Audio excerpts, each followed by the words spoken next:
the controls up to date. I think the options menu is completely working again.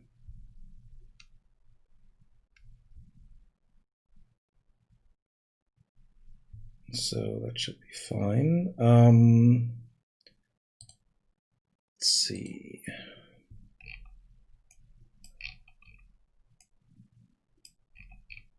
Yeah, this here I need to look into, so let's do that. The problem here is that in some cases dialog opens, but not with the proper control. So something is wrong when it's opening, and we need to find out why that is happening. So let's jump in here. What the hell?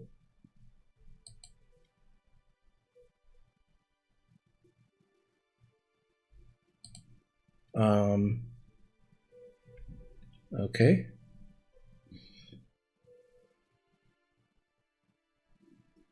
Just saw the message on my chat saying that the stream is offline. Can you still hear me? Am I still online? Please say something. Because OBS tells me everything is fine.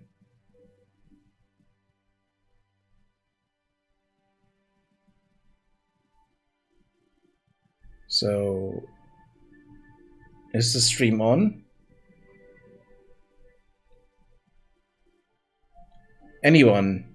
So you heard me, so that's fine. Good. So it seems to be still on.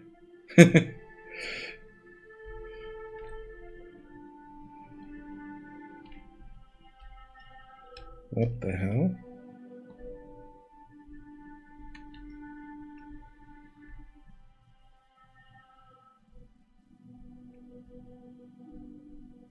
Oh yeah, this is strafing.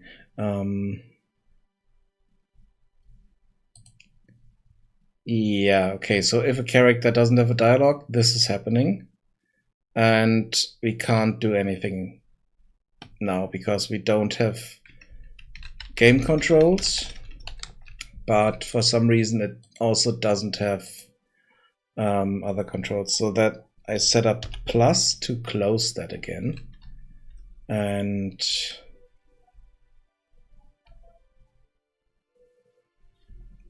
we need to fix that somehow. Okay, now it shows that I'm back live. So it might just have been the chat program losing the connection and re-getting the connection. Okay, so if we don't have anything set up on a character,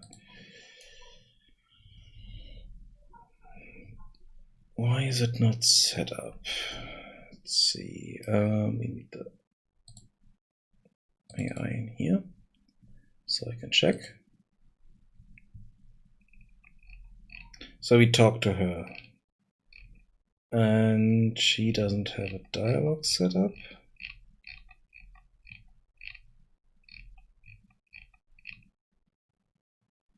She does have a dialogue file here, but it's not taking it. So she doesn't give us the wrong dialogue, she just gives us no dialogue at all, which is quite strange. Oh yeah, I know why that is happening. Because at least I think I know. This character has a specific ID. So we have this character ID here somewhere. If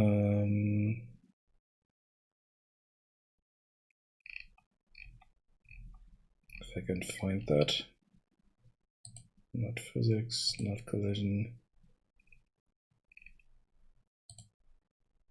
Yeah, character data here. this is the character ID for this character. And it looks up in a table if that's the right dialogue. So if I go in here, it looks okay. Do we have 21 in here? No, no 21. So it cannot find that. So it's causing issues. So I need to go and check where I'm checking this table. So if nothing is found in that table, then we need to set the dialogue that we are setting for the character directly, and then it should work, hopefully. So let's open up the character, which is not open here. AI, which AI character. So do dialogue. So here we have the dialogue file. That's set here.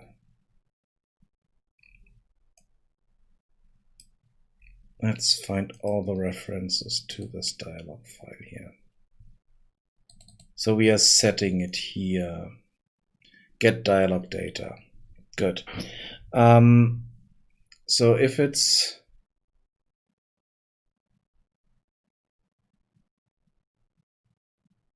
if it is valid, we want to set it to that. Otherwise, we want to keep it the way it is.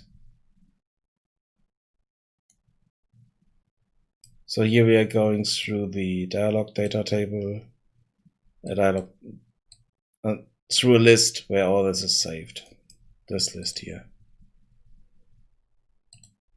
And then we check the ID here against our character ID. If that is false, then we go to the next element in the loop. And at the end, if this is still false, so if this here is none, then we want to set this.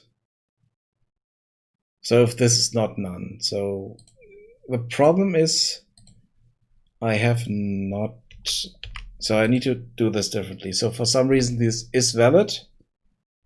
In some cases doesn't work. So I need to do it differently. So let's try this.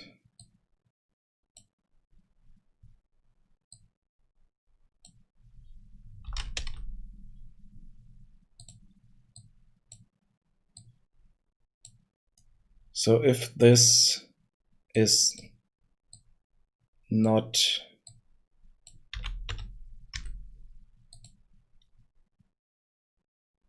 now let's do this differently. If this is not equal object, which is an empty object here, then we want to assign our dialog file to that. Otherwise, we don't want to change our dialog file. Because in some cases, the dialog file is set up with something that's not correct. So let's check this and see if that works. I kind of doubt it because logically it's the same as we had before with the is valid. Even though I could be wrong with the is valid and stuff like that there. So let's run to just talk to every character we meet, basically.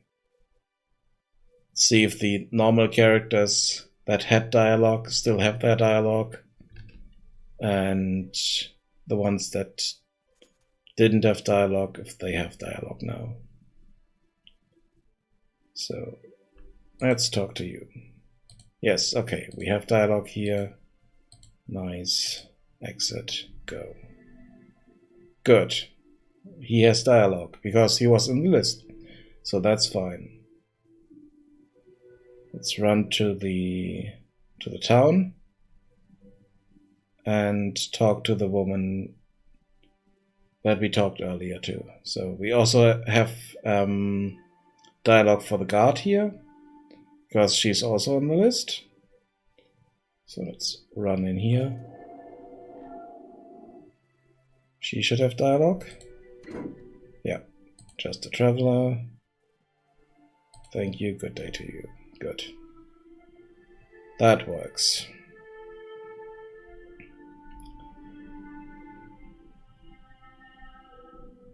In here. You. Okay. That's not the issue. We have a dialog file. It still doesn't want to take that dialog file. Because the default file doesn't seem to be working properly. And to double check, we do have a dialog file here set up. It's for the Westgate guard, but that doesn't matter. We have something set up here. So why is it not taking that? Here we are opening this. So we have the dialog file, which is set to something here.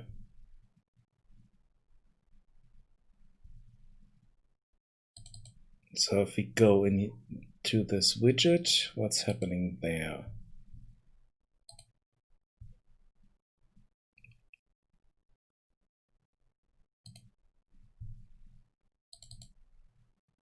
This is the widget. And this is also the text we get when no dialog file is connected properly. So let's see. Event construct. So here on the construct, we are setting the UI input.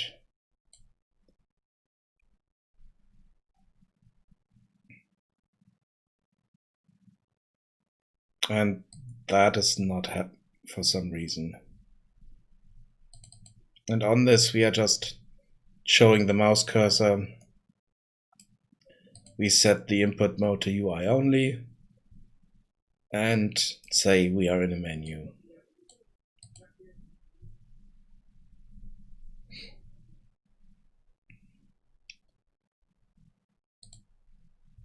This is what's happening here.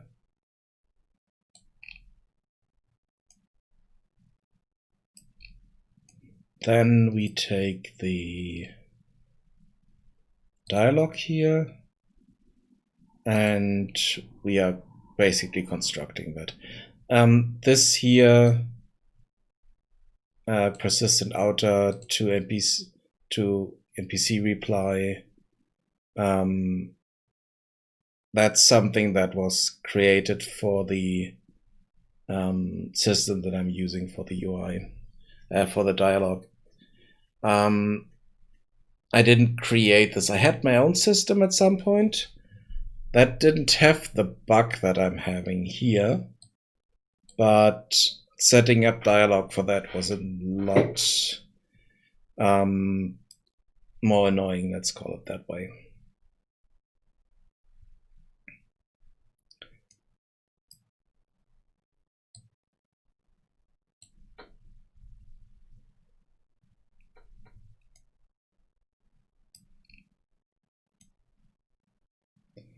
So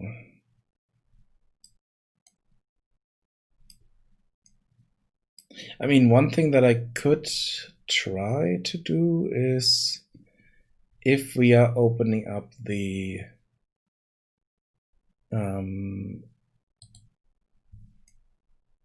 so here we are adding it to the viewport. Now here we are setting the dialog widget reference, and then we set the AI as the last selected actor, which is unrelated. What we could do is once this is set, we could switch the mode. We could switch out of the mode on dialog end. So do we have a dialog end here?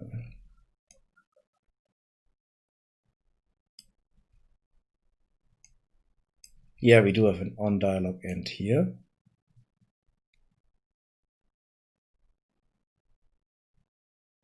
And I will input stop animations.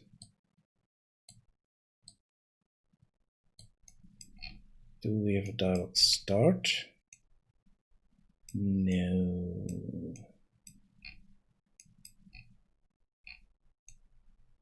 We don't.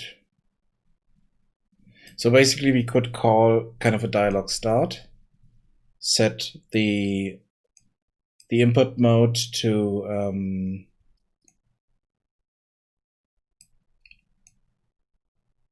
UI and stuff like that there, and then on dialog end kind of reverse that as well.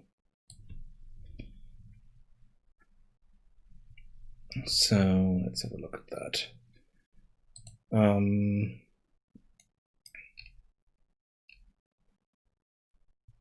Yeah, in close dialog, we are setting this back to game input and remove this. And then we call the dialog end on both of them. Problem is, if at the beginning we didn't set the mode right, then it doesn't work. So here,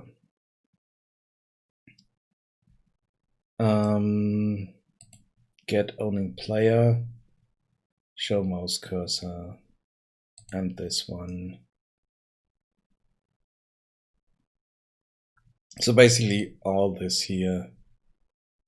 We need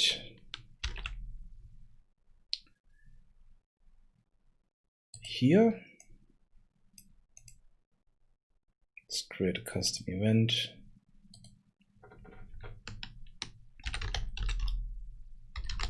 Dialog start.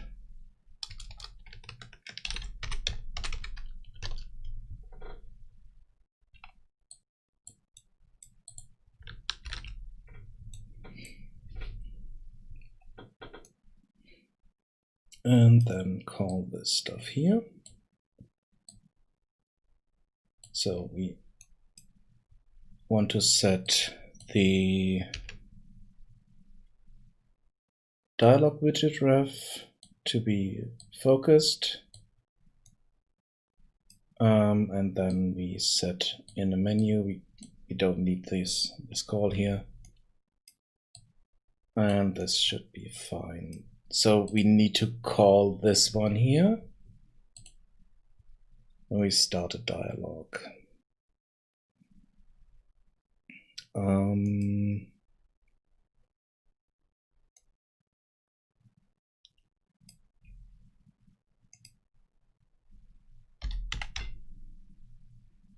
Is it controller?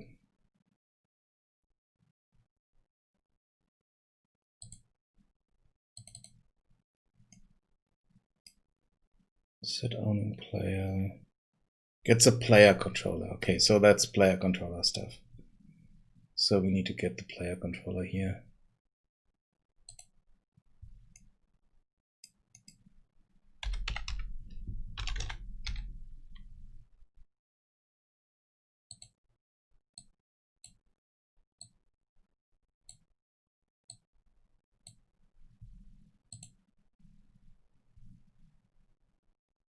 Okay.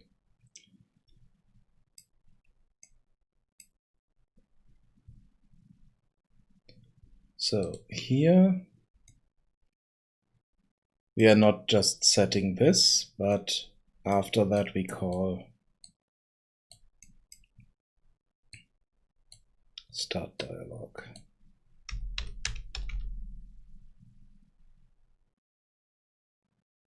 Oh, dialog start.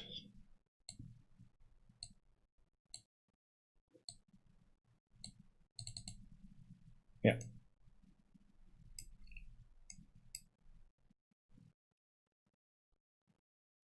So let's see if that fixes our issue or not. So, without tutorial.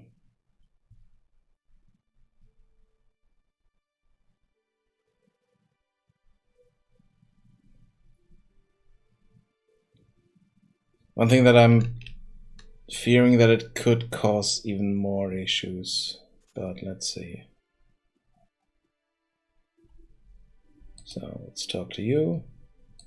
Okay, this looks not good. Oh wait, oh, what? Hello again?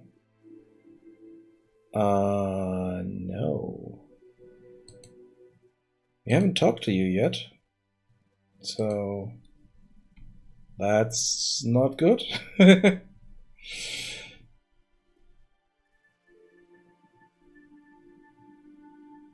So let's have a look here.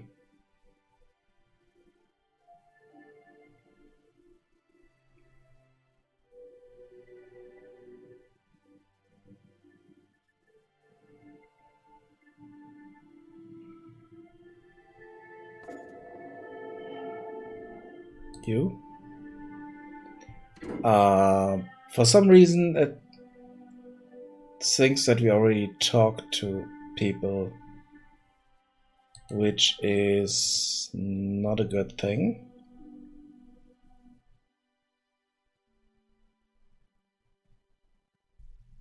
Oops. No. But let's see what happens if we talk to someone we couldn't talk to earlier.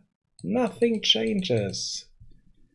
So no, that didn't help us at all. So errors. What kind of errors did we have?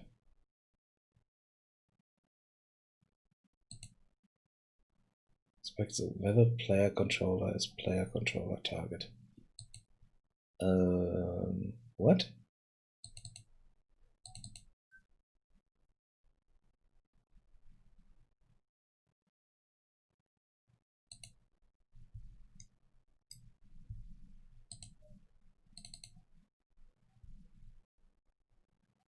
Okay, so here we have the owning player. And do we need to cast here? Do I even have one? I do have one. Okay. So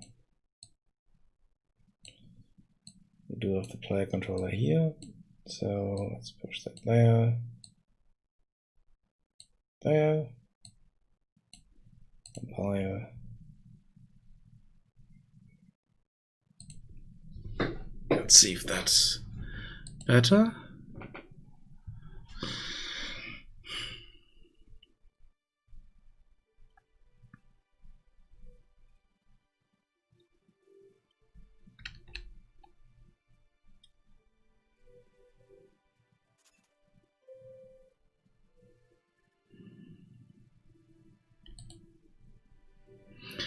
We still have this issue now, which I don't know why.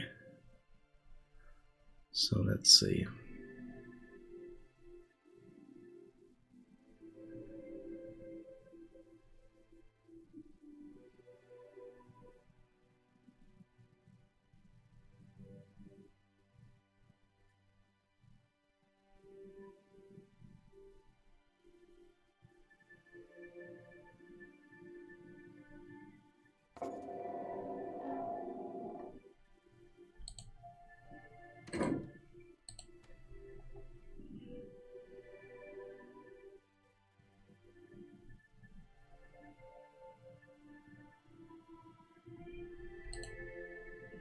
And we still have no controls here.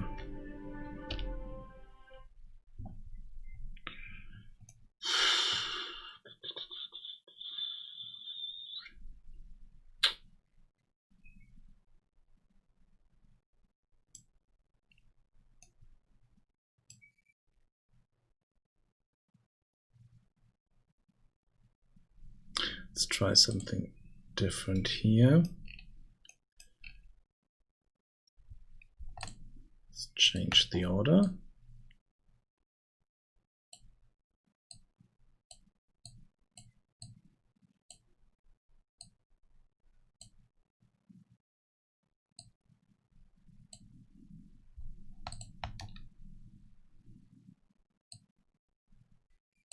So add this to viewport.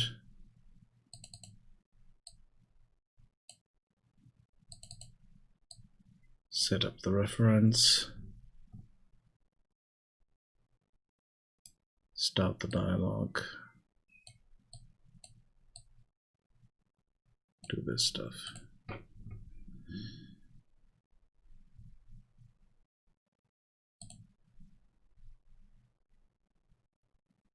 Even though that shouldn't be the issue because we did have the right reference. I think it's something completely different there.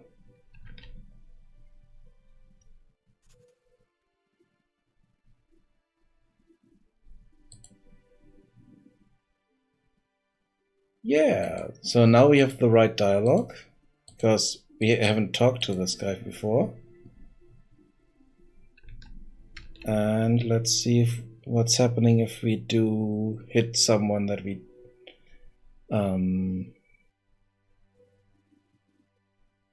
that doesn't have a dialogue.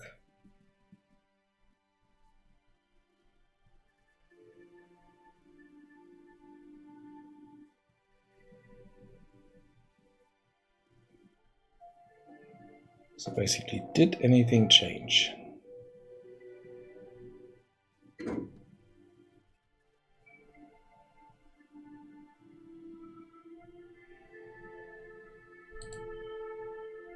Yes, it did. Even though it didn't completely fix the issue here, but we do have the cursor there. So that's nice. So if we have a dialog that's not set up properly, we can now stop it. That's good. So at least that small bit there is fixed. I'm not quite sure why they don't have a dialogue, even though I'm setting up some for them. But maybe the list there is causing some issues. But let's see, we do have a character out here somewhere that has a dialogue set up and had the same issue before. So, and she's also in the list. So let's run over to her and see if we have the same issue there.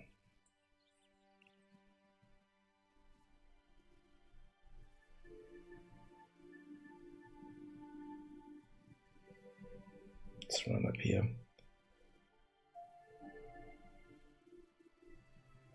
Come on.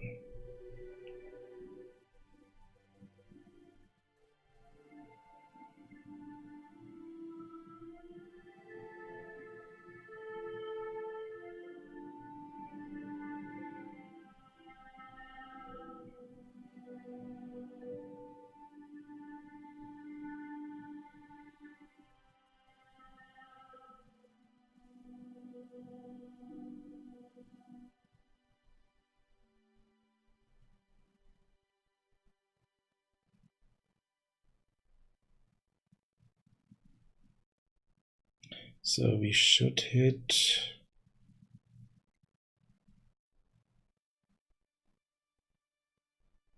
area over here.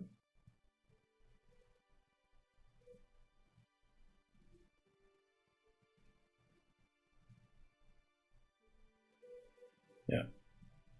We have a curve in the road here. And then kind of behind that curve we have a circle of shrooms and Pixie.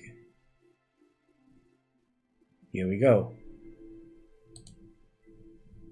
Okay, so for some reason she doesn't get her dialogue, but luckily we are able to just exit out here, so we are no longer stuck on her. But I have set up her dialogue.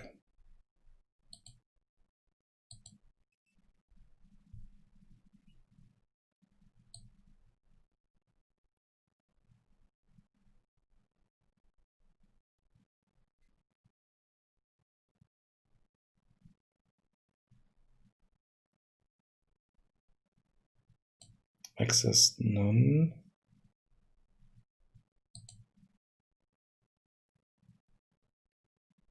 Wait.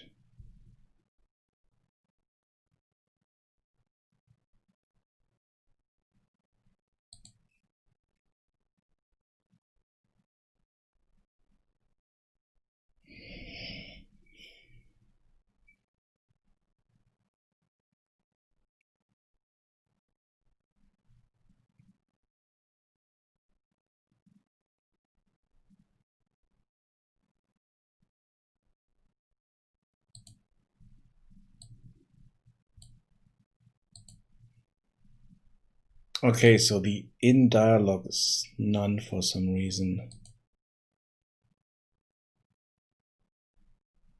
Yeah, okay, that's correct. No, that shouldn't be correct. Should never be set to none because we have it set by default. So why is it not doing that? So the dialog file, here it's even set by default with the corporate wizard file here.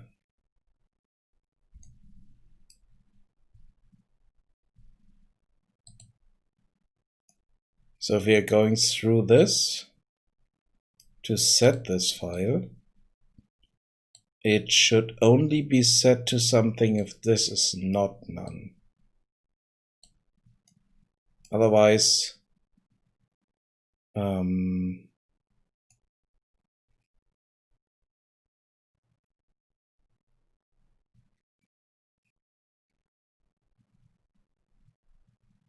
yeah, so if it's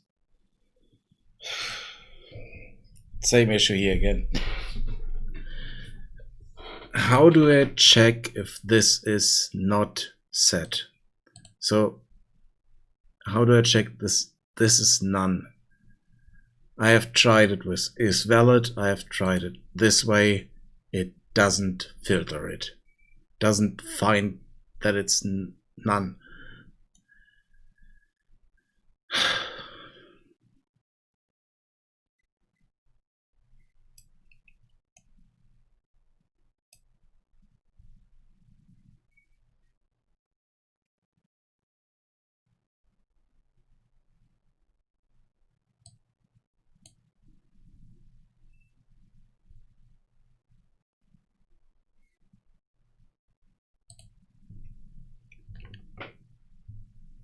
Problem is, this is a data object reference.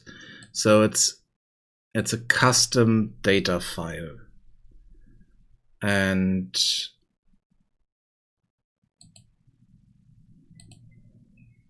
I have no idea how to work with that. So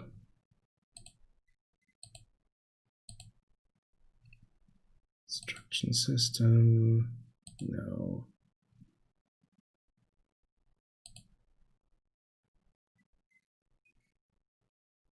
No, let's.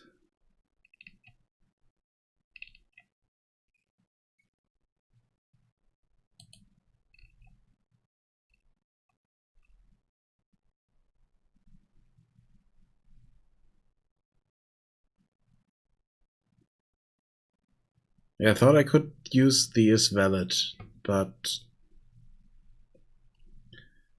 non-null, not pending kill.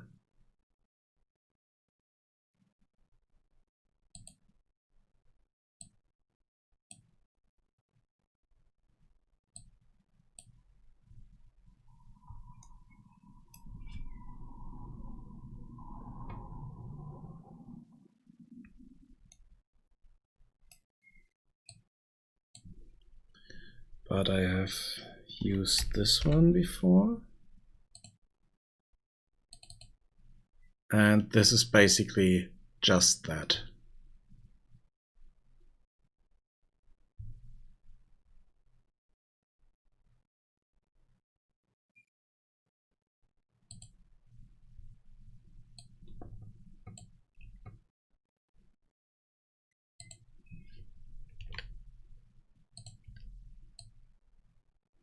So this is what I had here before, but for some reason just ignores that. So if this is not set up like this, so this is not set up anything, then I think it is null, but apparently it's not null.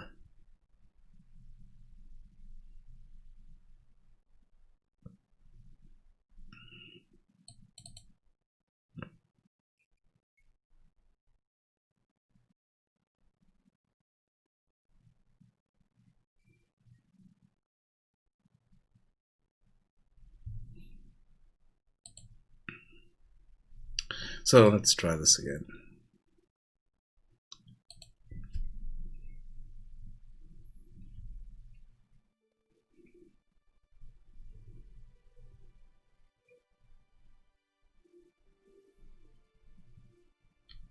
Why don't we get the dialog file that is preset on the character?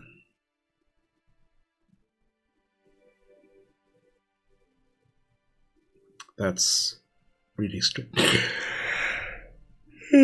Sorry.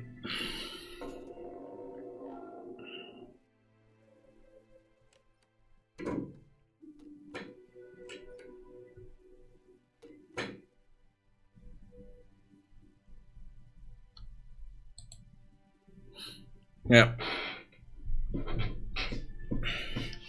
Okay, let's do something else here. So on the AI, when we do dialog, the first we want to do is get the dialog file,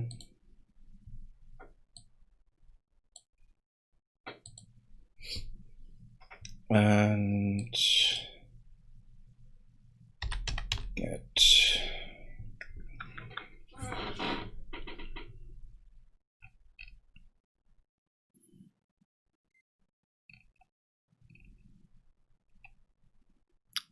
display name, get object name.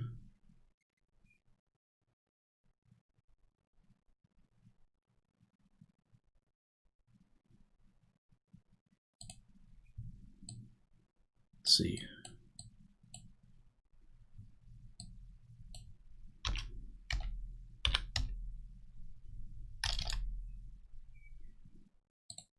Print string. See which one it is, if it's display name or if it's object name.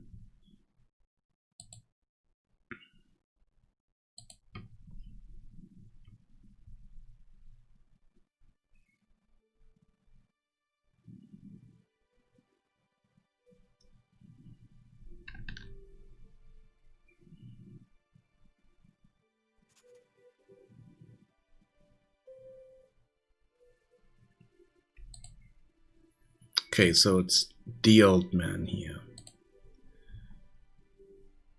So that's the right object name for him.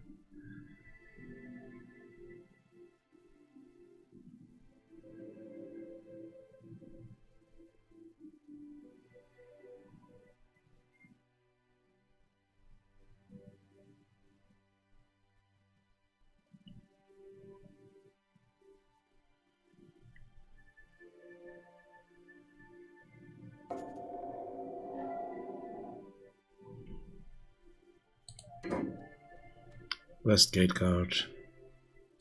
Exit.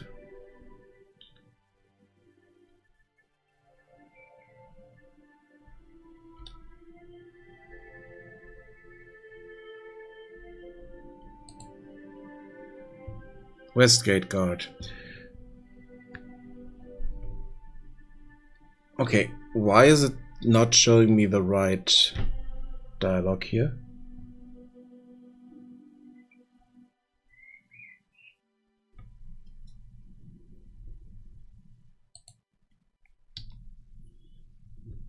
So the object is set up properly. It should give me that dialogue here. Why? Why is it not giving me that dialogue?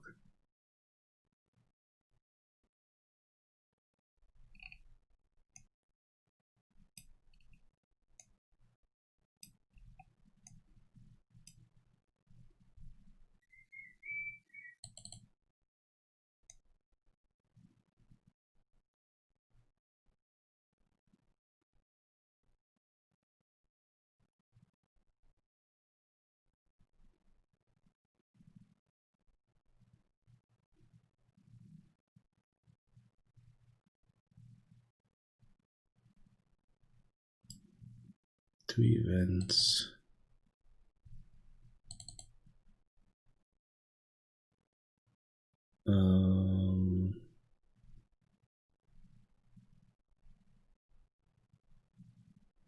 No.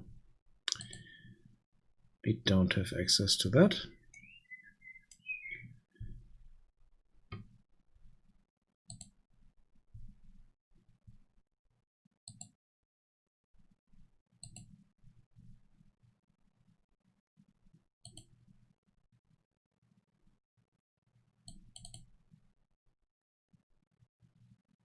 Well, we don't have access to that as well.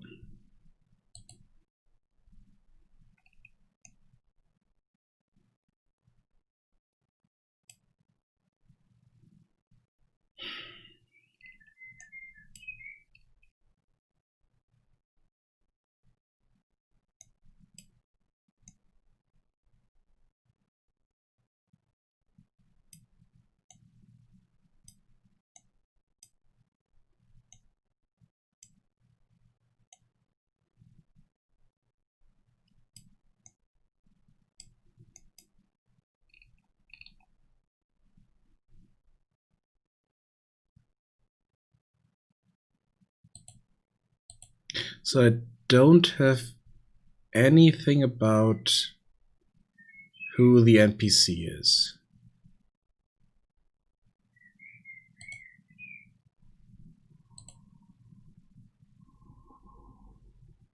So it should just play the dialogue that I give it. But for some reason it doesn't. I have no idea why. It's completely mind-blowing.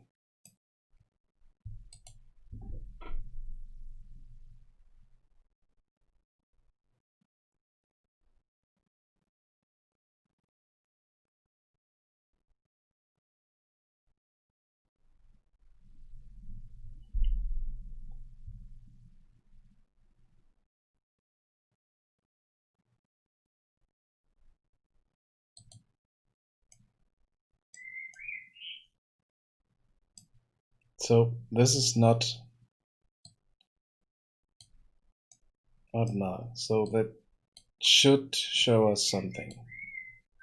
Let's see, what kind of arrows did we have here? None.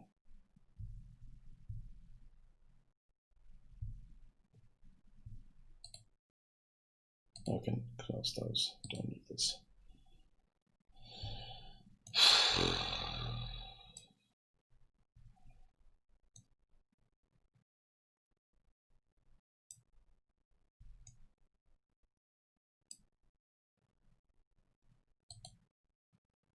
So NPC actor here.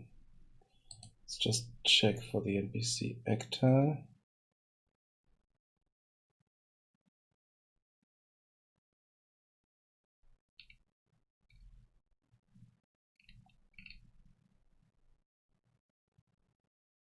Oh, wait, what?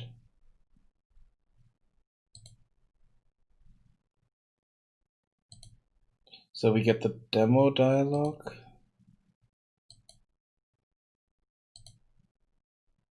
And we put the dialog in, and we put our NPC actor in here.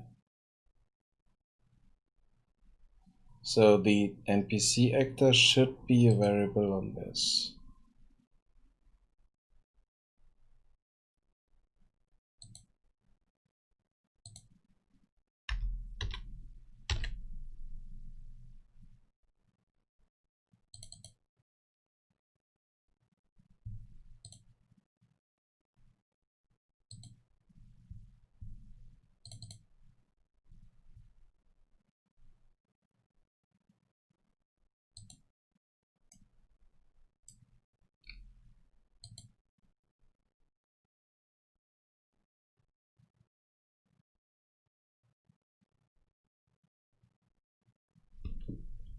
Actor reference. Actor this dialog belongs to.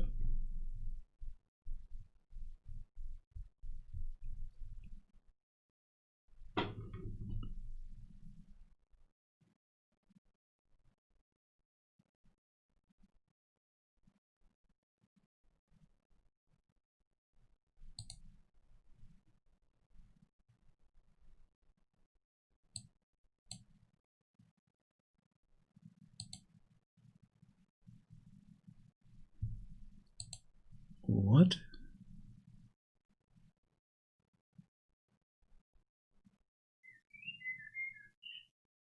We don't have that in here.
So that's a variable that we are setting somewhere. Yeah, we are setting it here. In dialog, name.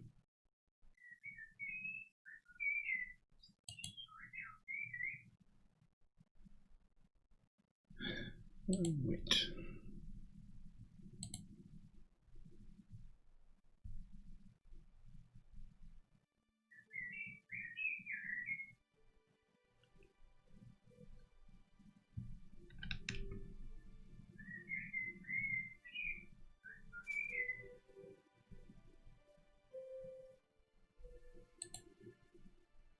Oh.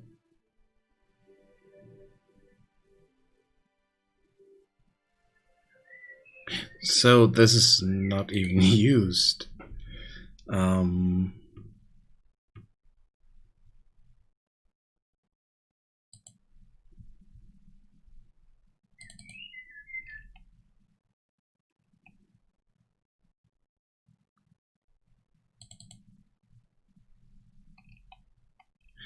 Oh. Okay, so I can set this up here.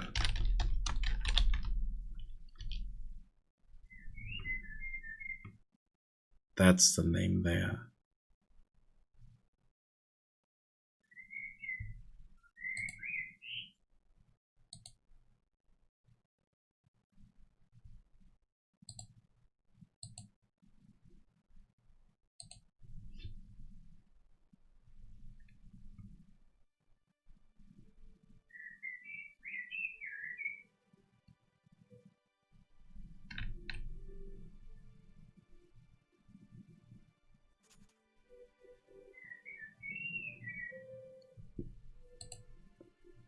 Yeah, now it says old man.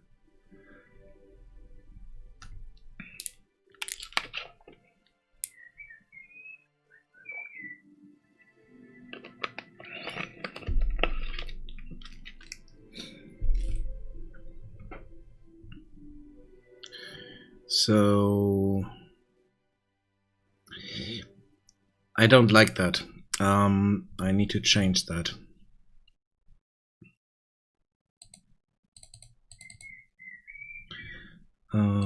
Let's see.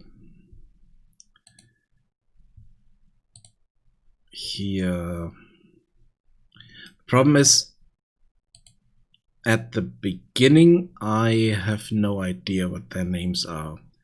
But if they tell me their name in the dialogue, it should change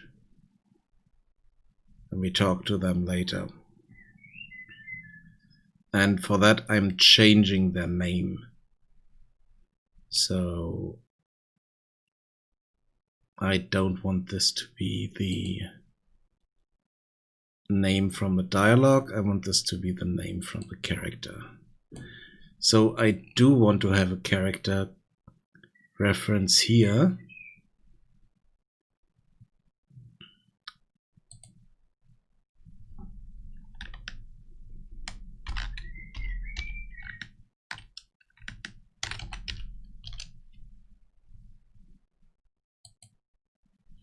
So this is a village I character reference, which should be post at spawn. Check this out.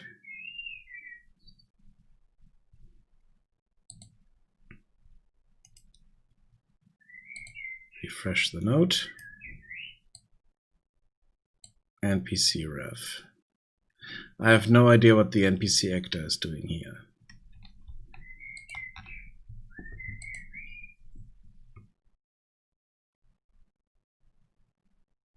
So, no idea. Wait, I do have an idea what it could do.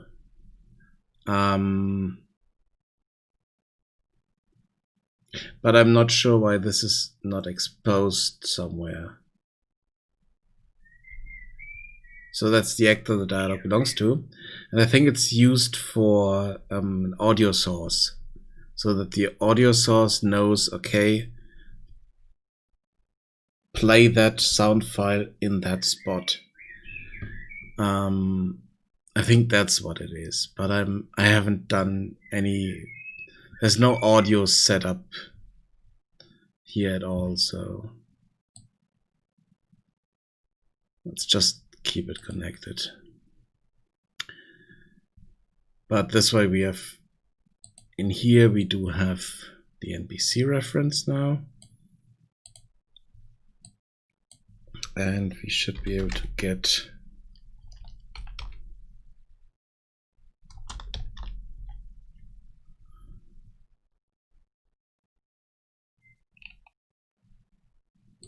the character display name here.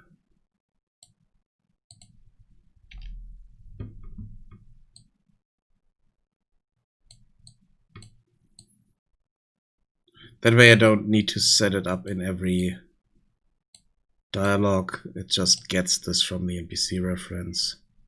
That's fine. We can also do something else here.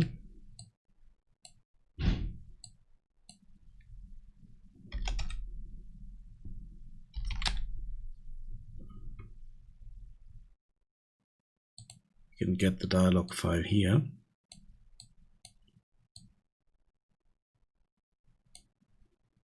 And connect that here. We can just, to make this a bit better, let's just do something else here. Let's check if this is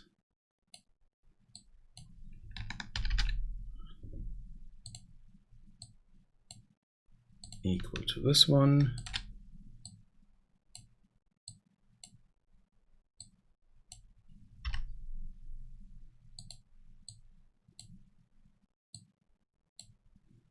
true, do that.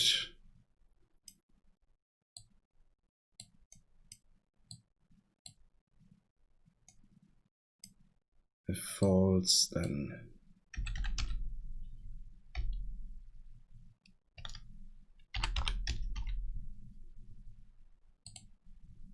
we want to set this.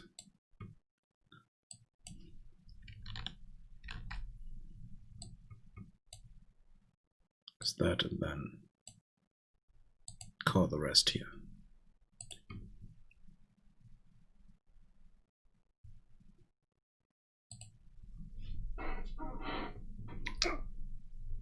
It should be the same, but if it's not, then we are setting it this way.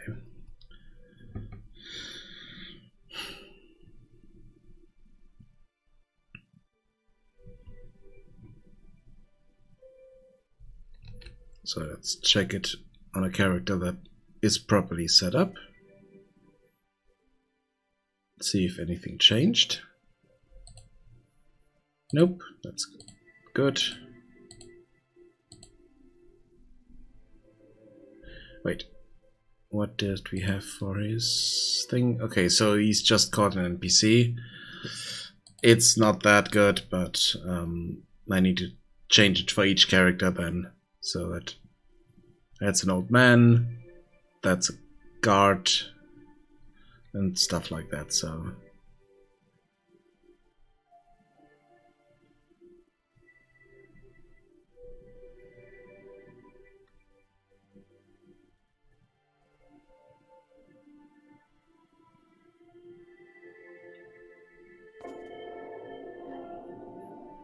So what do we have here? It's also NPC. Okay.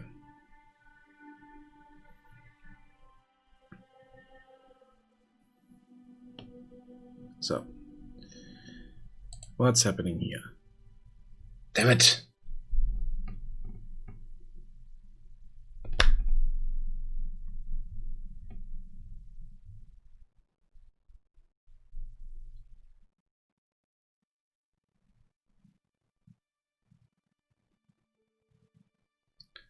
Why?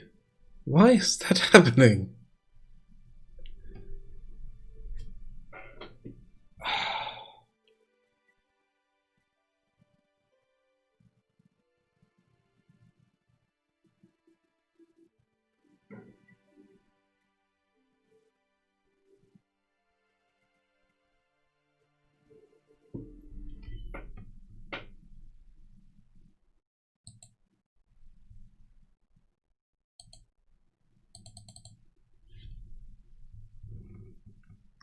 So player controller target.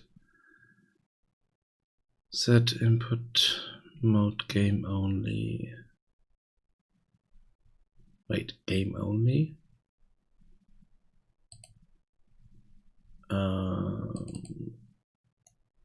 This is UI only.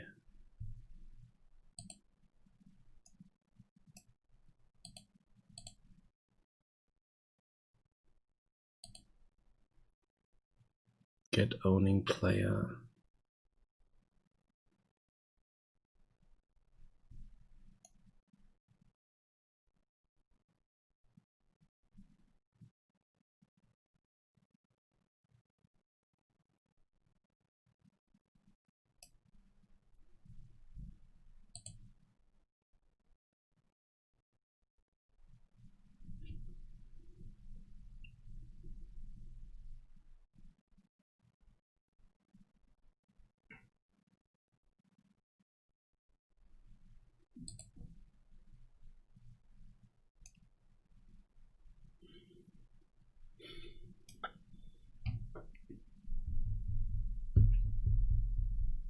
Okay, I need to take a short break. Be right back.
Okay, I'm back.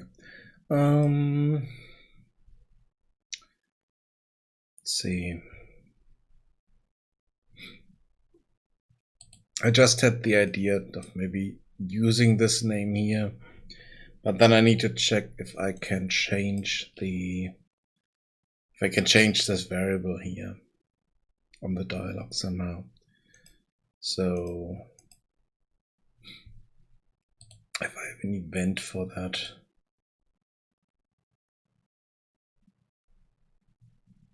No.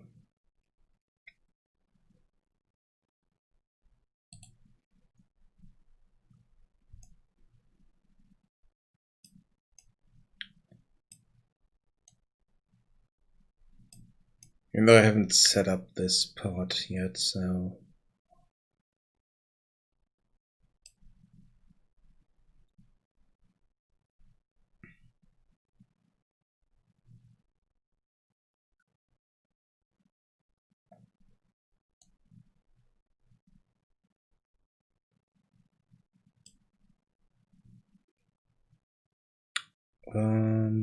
Yeah, I need to work this in here.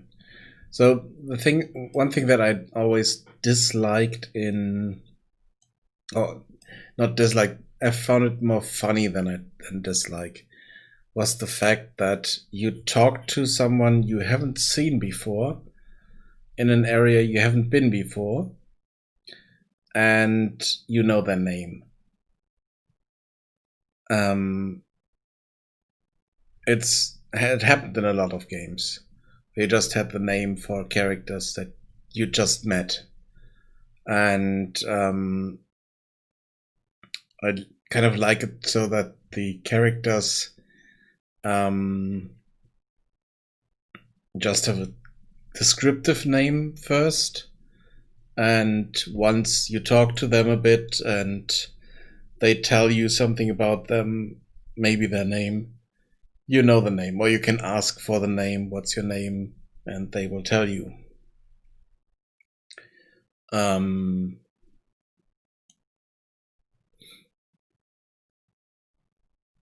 So in this case, this guy would only tell us his name once we found the lake, and he kind of told us a bit about him.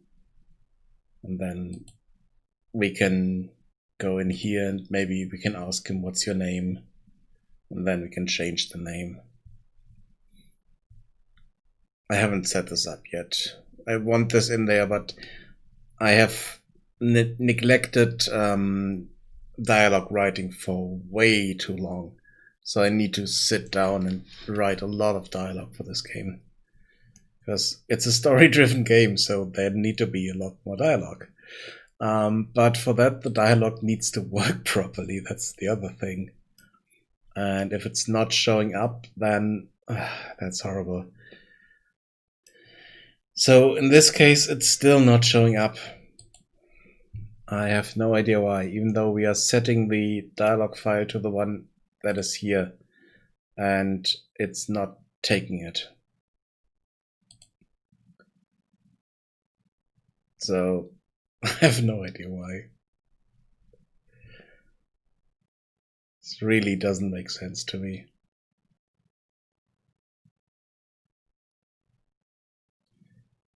It's something in here. I have no idea.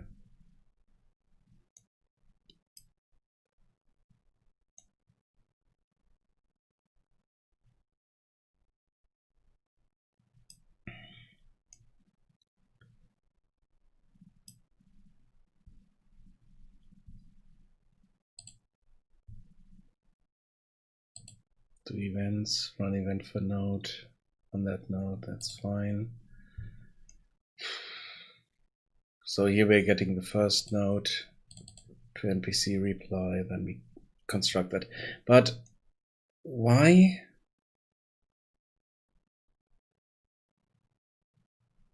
Why did we have the issue earlier that it saw that we already talked to them once? And why do we have the issue that they are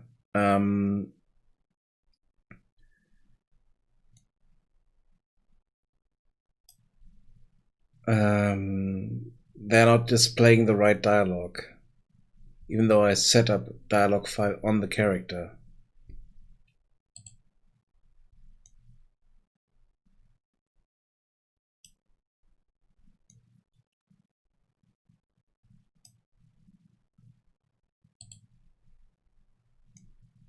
So here I'm checking. Okay, I do have something set up here. And if it's the right dialogue for the right character, it shows up. Even though that's also not quite true. Let's just check this. Because it's not true for the Pixie. The Pixie is in that table that I created, in that list. And she has a dialogue. But for some reason, she's not giving us that dialogue.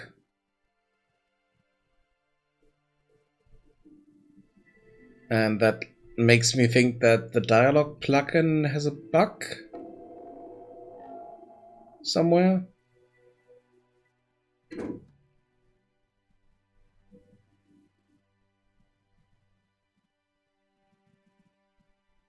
Just trying to find a way to the other side there. Might have gone a wrong way here, but let's see. Can we get up here? Yep, we can.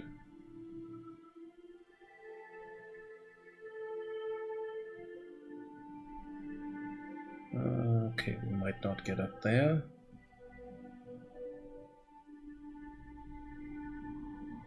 But we can go here.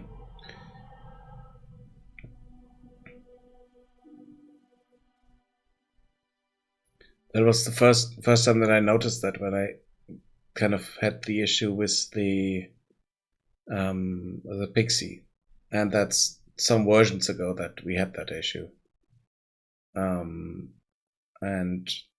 I haven't found a solution to it yet. Even though everything is set up completely the same as with other characters. It's just that I created the Pixie dialogue after the other dialogue. So it could be some version change that caused the issue. I have no idea. So it's kind of out of my hand if that's the issue. And I need to contact the plugin creator so that he can check that. But I don't want to send my complete project to him so that he can check all of that.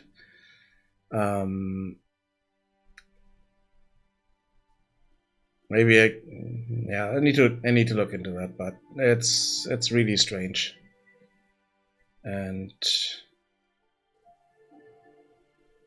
I really don't understand why it is happening. That's the biggest issue, because everything is set up the same way.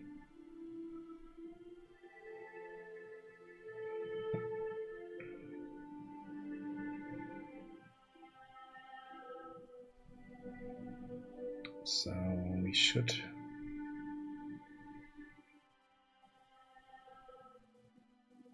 hit the area here. Let's see.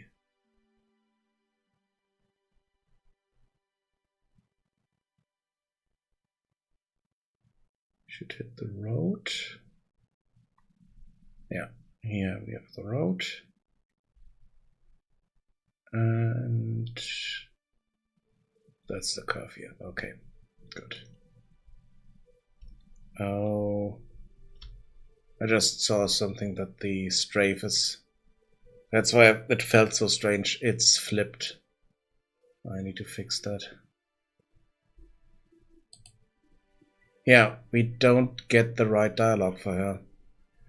And let's see. She does have the right dialogue file set up, but it doesn't want to play it. I have no idea why.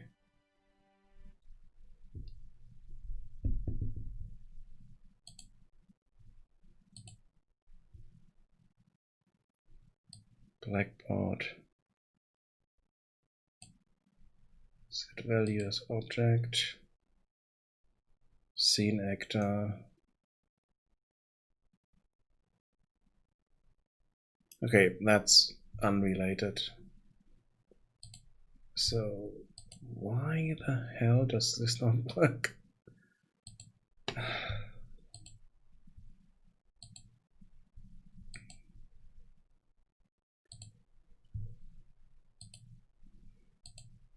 I also thought maybe the file has an issue. So if I open this up, is there anything set up differently in here? Don't think so.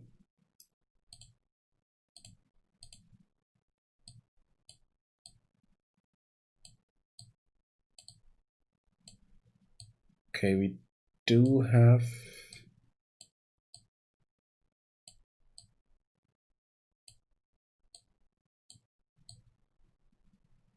a condition for everything here. So let's see. For the old man, we do have no condition for this. We just have an action here, an event. But here we have conditions for everything. The problem is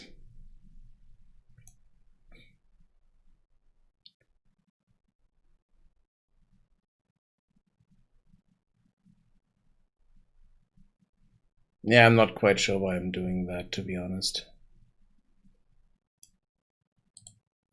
So the condition here is dialog counter. Yeah. And here we are checking, hey, what are we basically? So that could be one thing why this is not working, but that doesn't change the fact that this dialog here. Wait, here we also have conditions.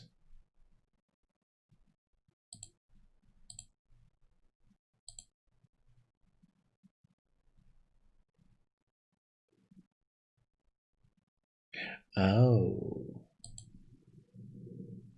Okay. So now I need to go through the conditions and check those.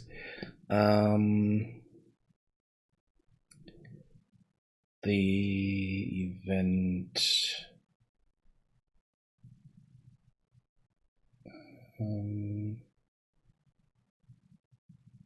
No condition here. Check talk counter, check money, check condition, work condition. Is at work. Okay.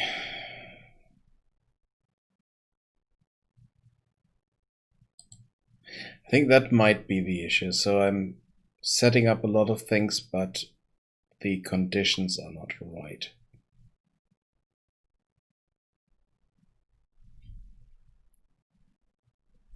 So if we take the Westgate guard dialog here, this is checking, hey, have we talked before?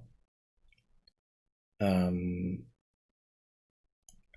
this is checking, hey, am I at work? This is checking, am I not at work? So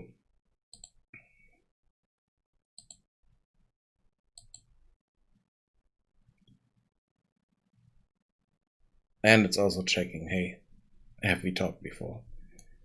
But that might be the issue why this is not showing up properly. But here,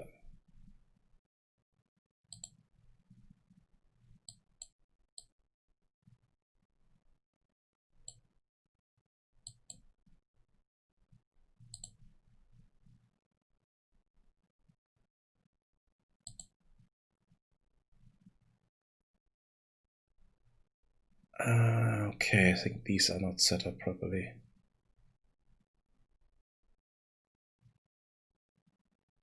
Let's check.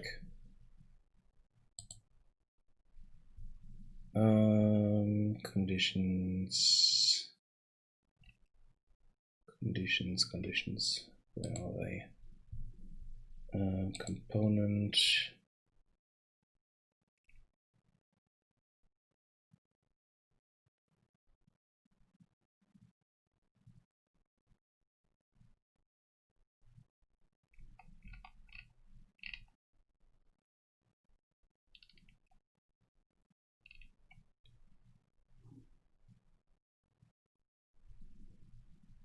Okay, so I need to check that.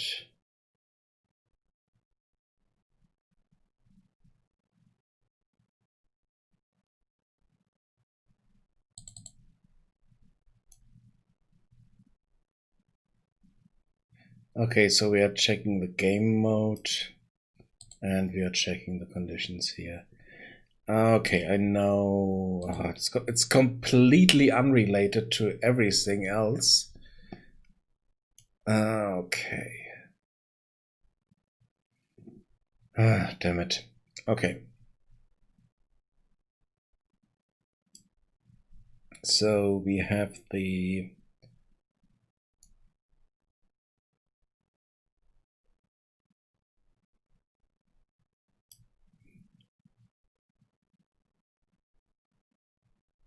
game mode here, and we are checking that. So we need to set that condition in the character generation. Oh, damn it. Okay.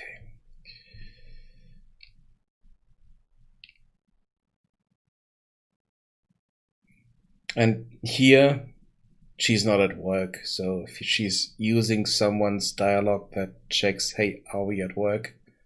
Then that issue is happening. So that's why we don't have it there. And kind of screwed myself with the dialogue that I was writing for the Pixie here, even though it doesn't matter. It really doesn't matter.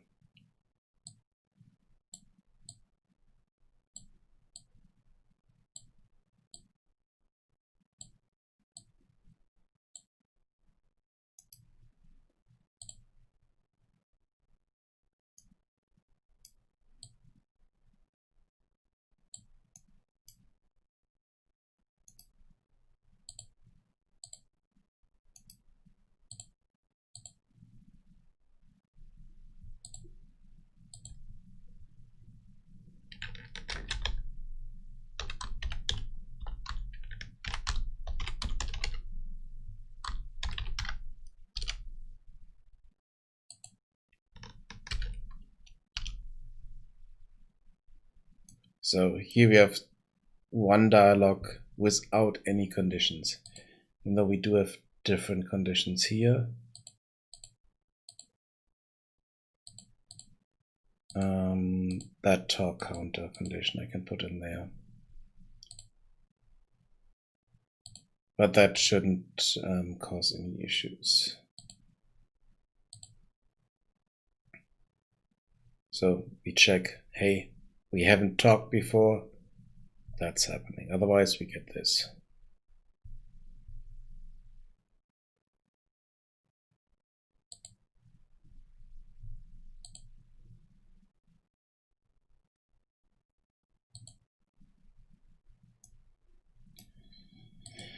Let's see if that works. I could have also tried to load the area for the Pixie. Let's do that. Let's try to load into the save game there for the Pixie. Pixie.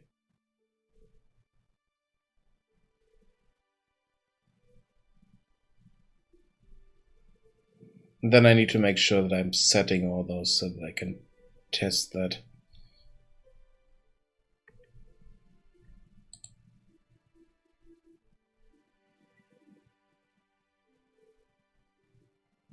Okay, Now it works. Awesome. So I screwed myself with my own conditions that I'm set on the outside. Okay, so we are clicking this, which is no longer correct, so that's fine. Who are you? Yeah, and she's supposed to be floating, but it's kind of a conflict with the dialogue. I need to set this up properly.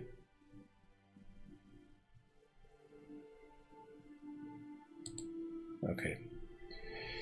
Now she has dialogue. Awesome. And we have a lot of issues here. What is this? Blackboard. Yep. Scene actor. This is not correct here. So for some reason, we are getting the perception here. We are getting an actor that we see, to perceive. We are casting to the village AI. Or maybe I'm reading this wrong. Maybe I don't need to use the actor, but something different here.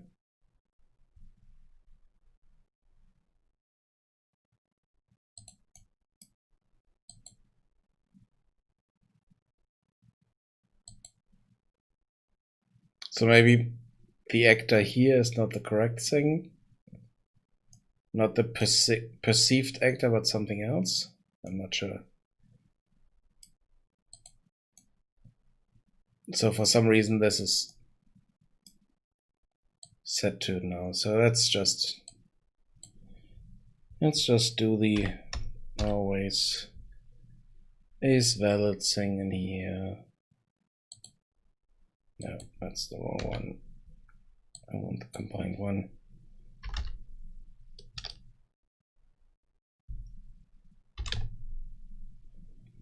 I want this one. So if that is valid, you want to do the rest. That should get rid of the issues that we have here. All those access none trying to read property.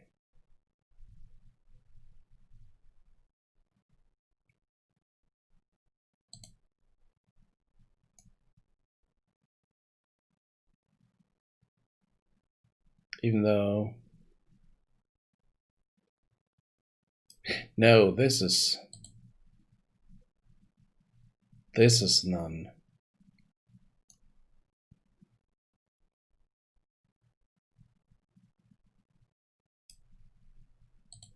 Yeah. Blackboard component reference.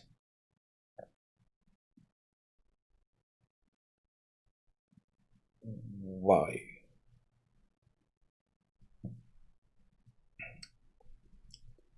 Okay. On the controller.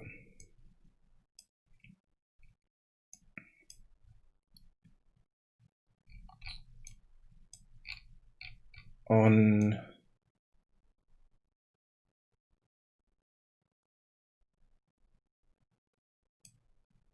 begin play, we initialize the data.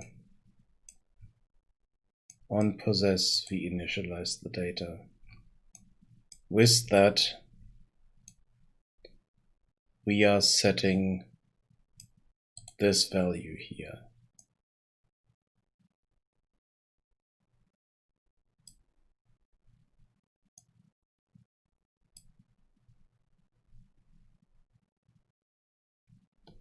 And this is something I'm setting on all the characters by default.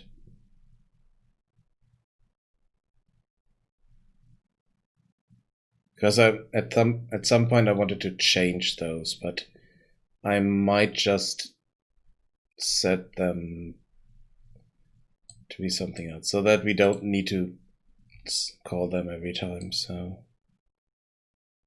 Just doing the same.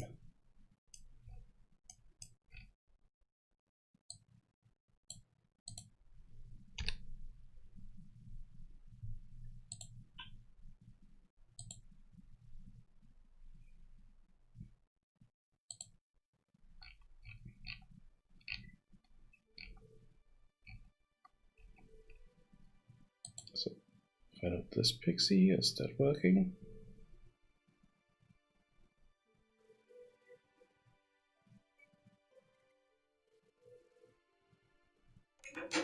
Nope, that's not working.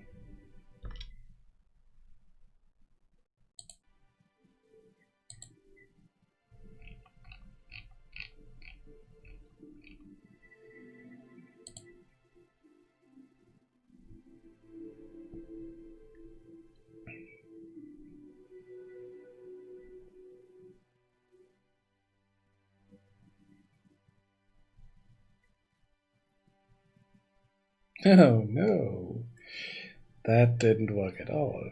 Awesome. Damn it.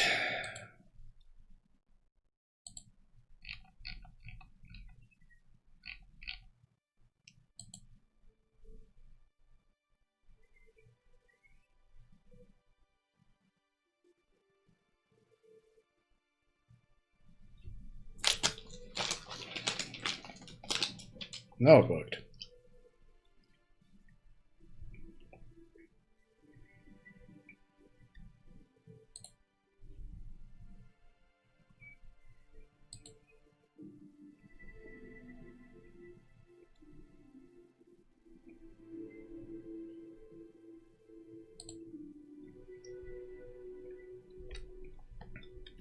Okay, fix that bug. I need to fix another thing.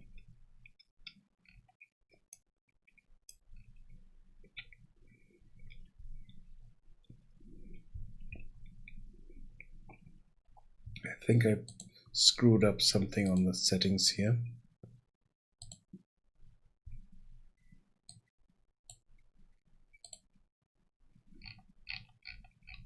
On the axis. So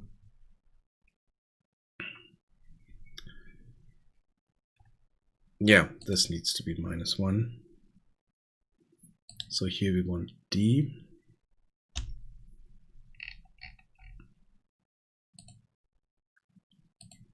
And here we want A.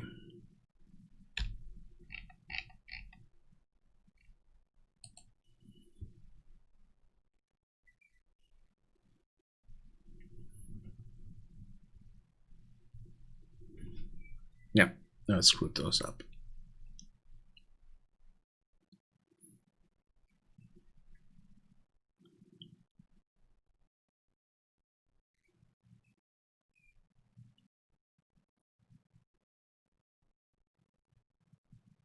Okay.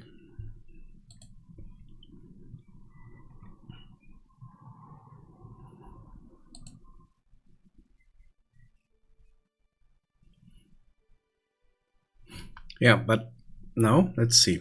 If we give her, for instance, if we give her the Pixie Guard dialog,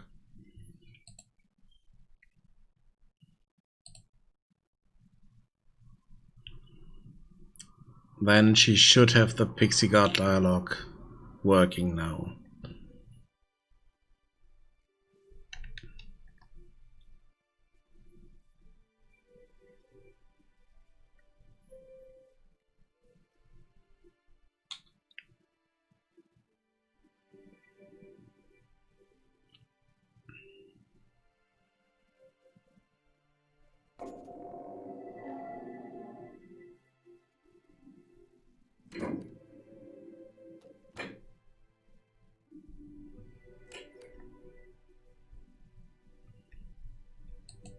Yeah, now we have the Pixie dialog here. So who are you? We get the Pixie dialog. So the system works. I just screwed myself with conditions that I never set. So let's change this. Let's set those conditions properly. That's in Kagen.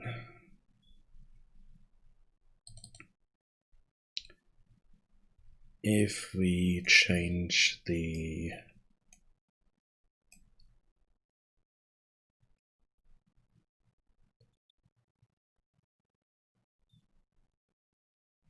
so here set raise.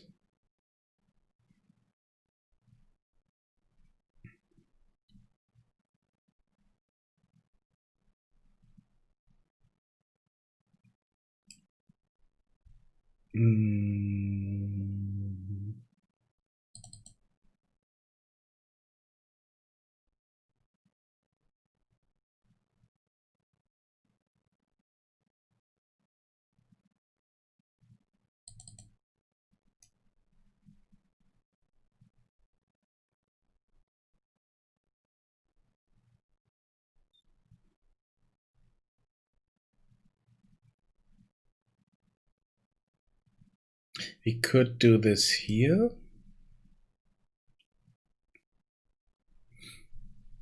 Or we could do it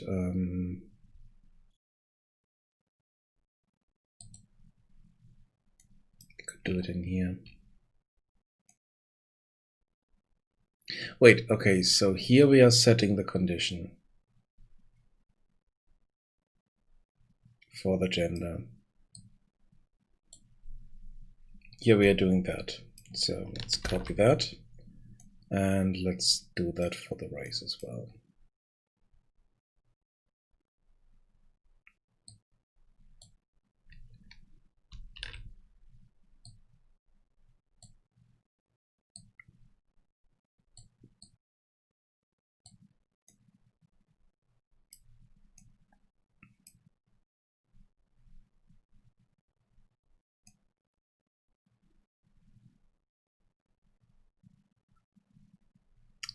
Wait, no. We need to do this differently.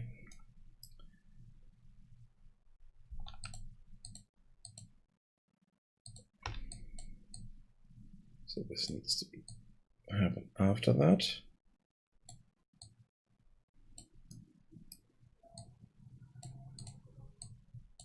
And this needs to be happening twice.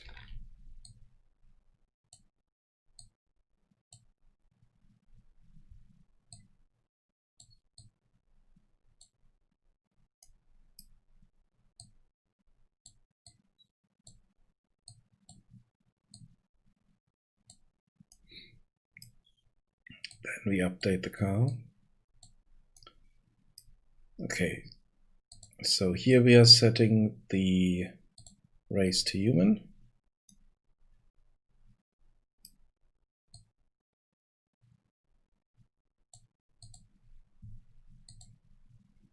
And here we are setting the race to elf.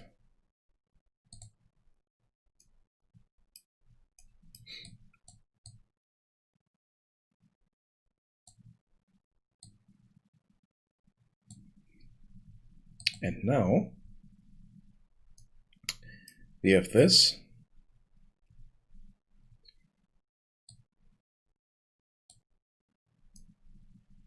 So next time we talk to the Pixie, this should be set up. Who is a character created this way. Now we also need to set those up for the standard characters. So on the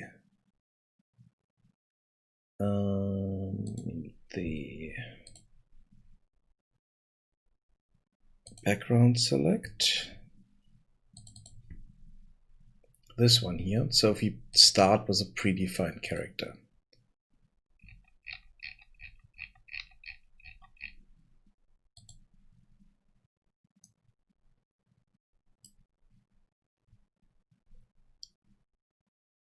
We are starting with the female elf character. So we need to set up everything for that. So here we are resetting all the conditions. And then we need to set them. So here we are setting this to the character there. And then I need to set that. So let's see, do I still have this in here? Yep, we do have the set condition, but we also need we need this again. Do we have a game mode reference here? No, we don't. Let's create one.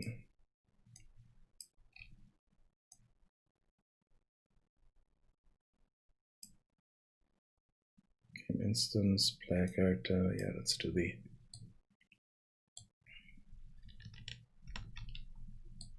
let's do this as well.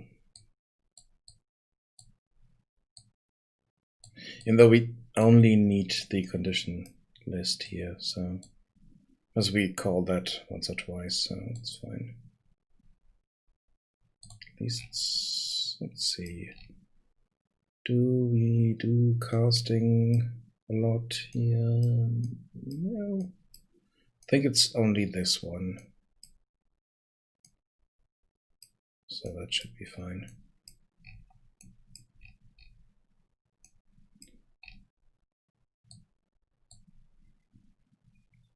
So promote that to a variable. This is our condition list reference.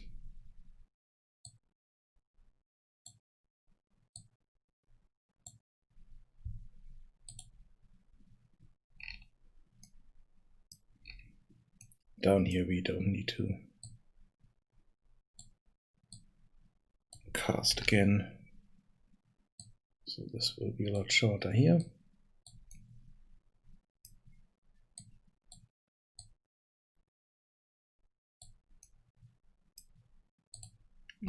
That.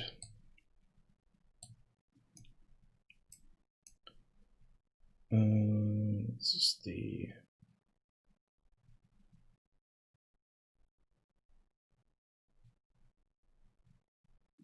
why are we setting the player reference here?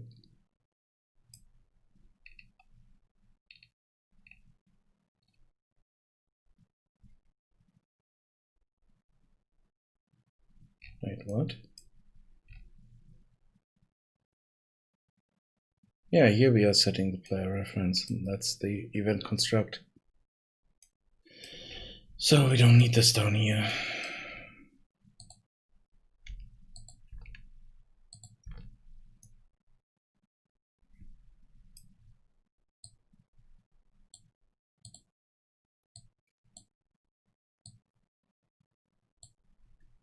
And what is this?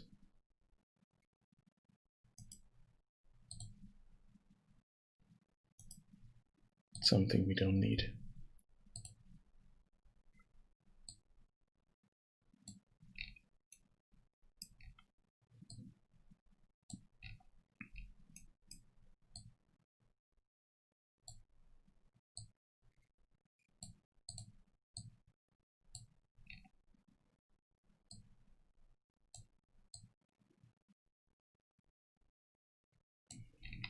Okay, so we have this. So here we are doing the game instance stuff. Then we do the player stuff, setting this all up. Then we set up the conditions.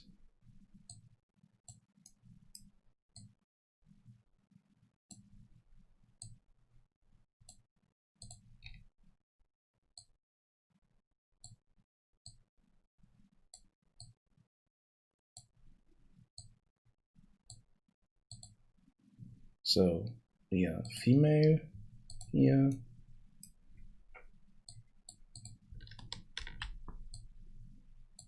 And in this case, we are an elf.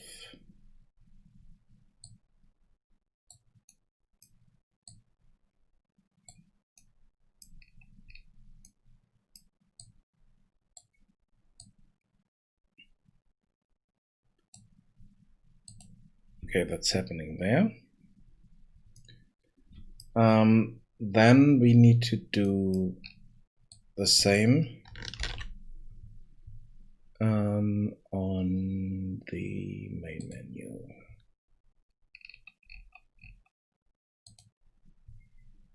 So in the main menu, we are starting without the tutorial, so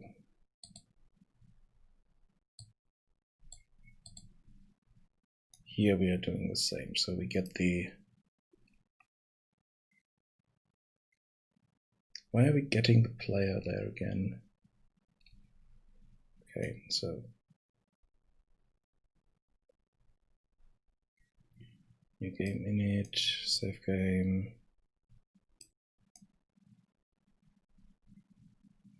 Okay, so I think I will do this. Just see, reset time. Okay, so that's fine. So here,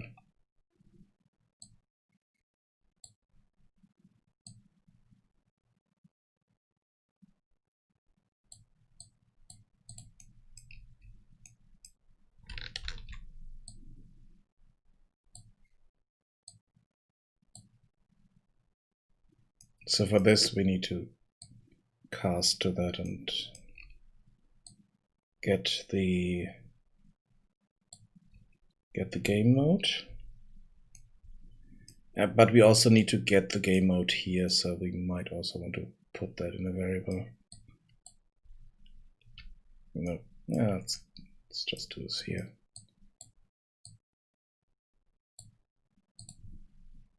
We only need it for this thing here, so yeah. Damn it.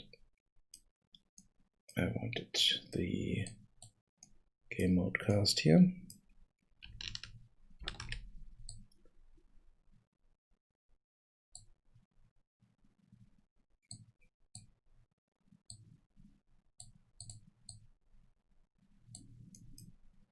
And then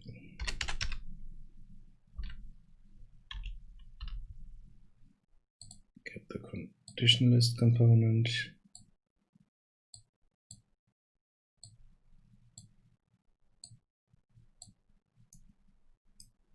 Then move this over slightly. Okay. Now this should be set up properly. So if we talk to her next time, we should have the right setup there. So if we jump in here,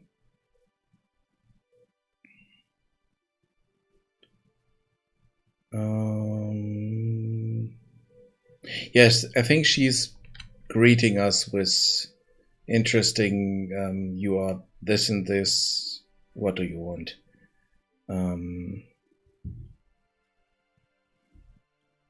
So let's check that. No, wait, I put the dialogue on the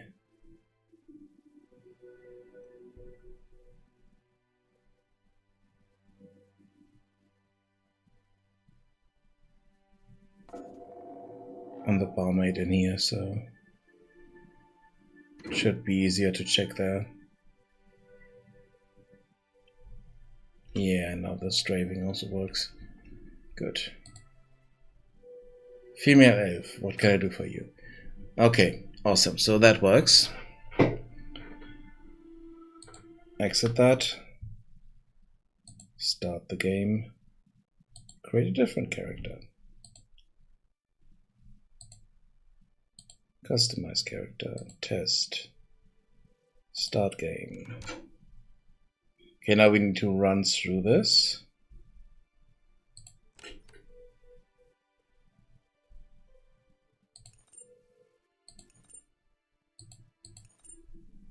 I mean, we don't need to run through everything here, so let's just go in here. Use the fact that everything is highlighted.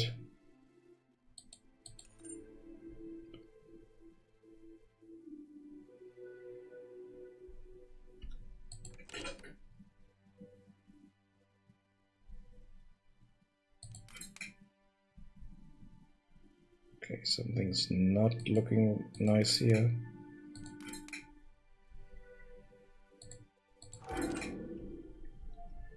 Yeah, the texture quality is set to medium or something like that, so I need to fix that.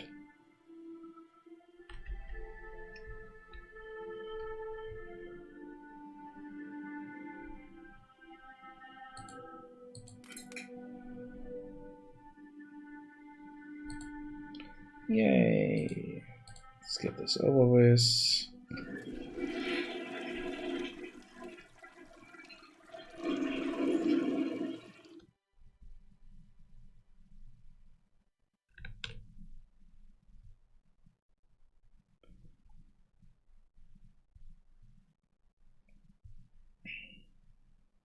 Hello. And then let's talk to her again and see what she's telling us now.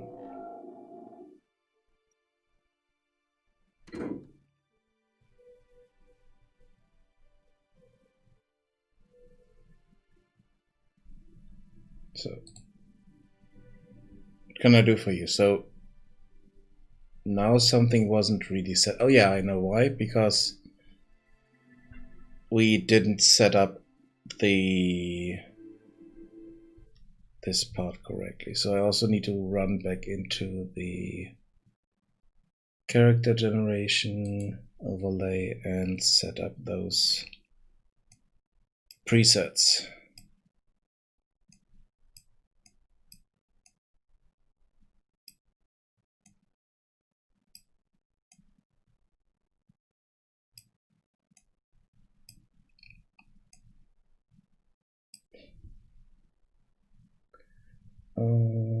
Let's see. Load preset.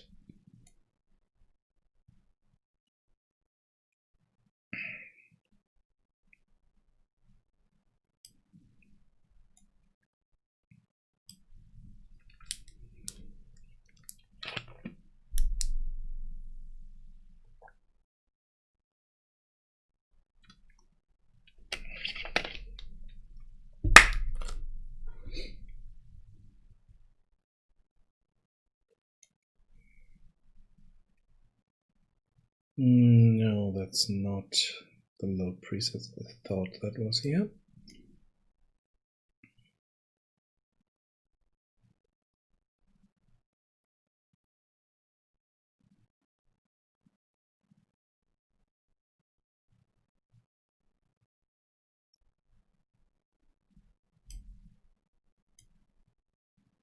Though it is correct, but we are not setting the conditions here.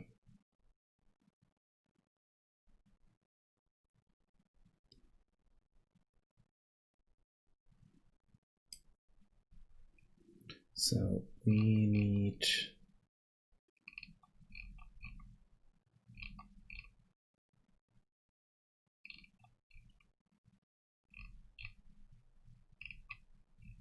either the game mode reference or the condition list reference. We have a game mode reference here, so let's use that.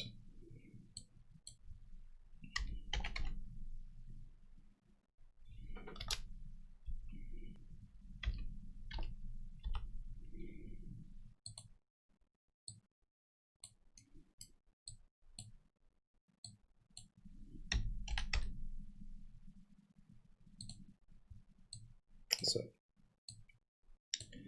now we need to set up two conditions here.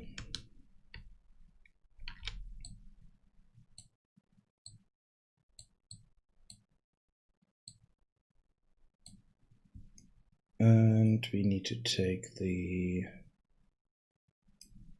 race and gender for that. Let's see. Hide everything we don't need.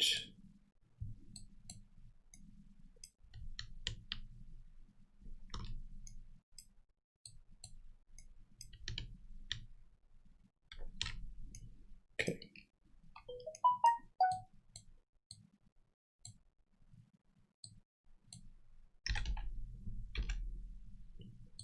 do want to select here and take this as our wildcard.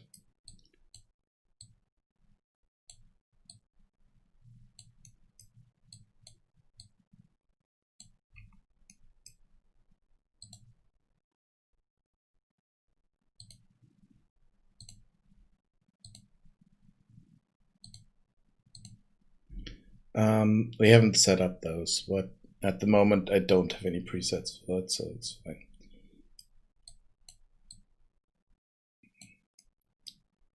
So do the same here. Select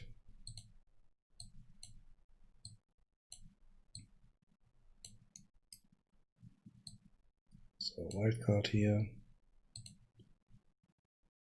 This is male, female, and we are done.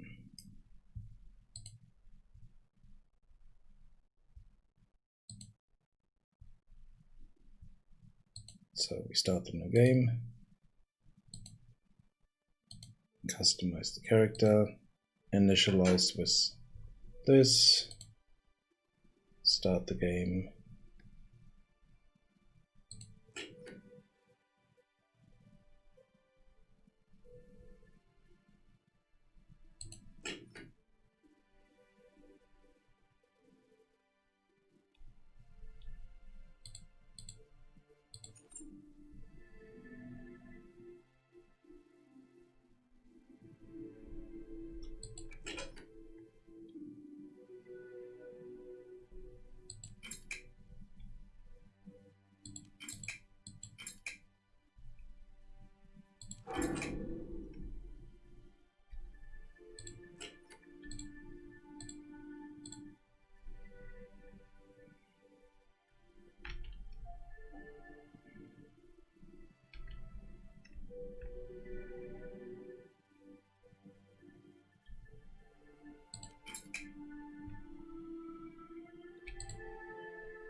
Then we should be greeted as a male human now.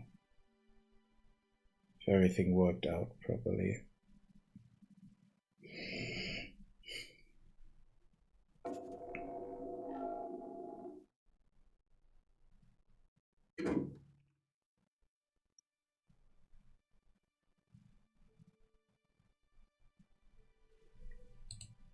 Yeah. Okay. Perfect. So that bug is fixed, even though it was completely in a different area than I thought it would be, which sometimes happens with bugs.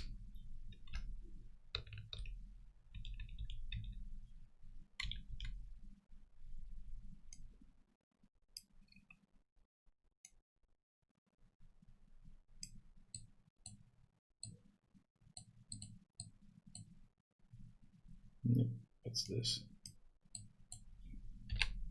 Strange.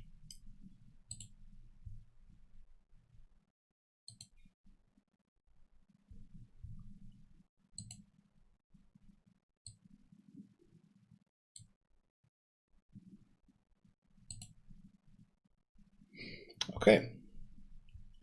So now the dialog bug is fixed, and I can kick out the standard part of the dialog here again for the Pixie, so we can remove this. I need to add more to this, and this is also not correct anymore because I gave her some closing in the meantime. So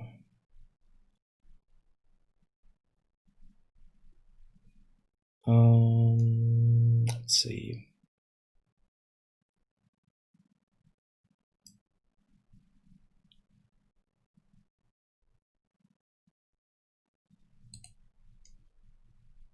Yeah, I definitely need to write this dialogue, because there's a lot missing there.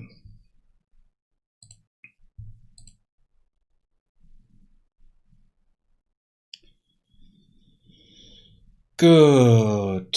So I kind of screwed myself with conditions, but those are fixed. And it's not the dialog file that was the issue here. Awesome. I think I might even change this NPC reference here again. So where is it? Yeah.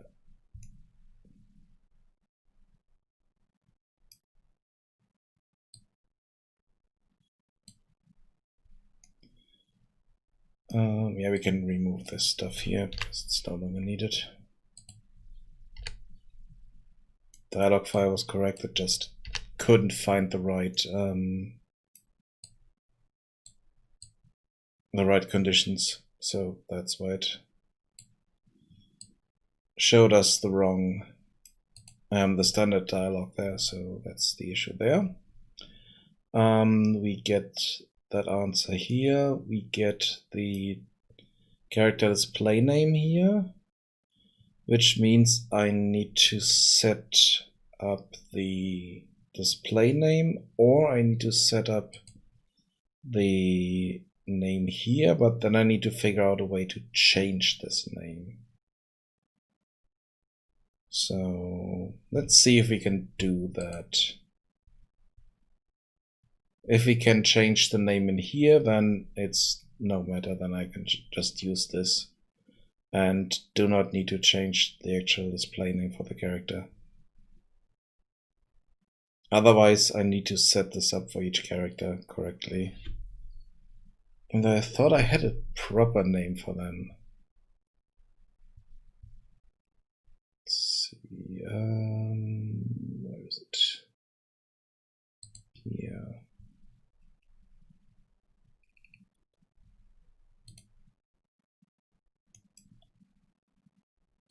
Find references, set that up.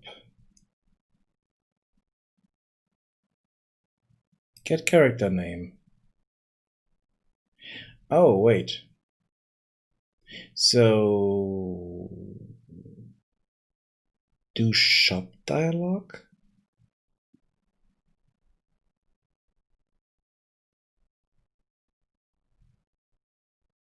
The hell? Why is it doing that here? No, that's not correct.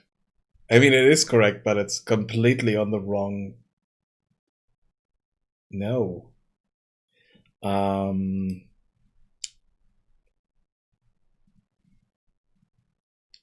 Should set this at the beginning when the character data is set. Where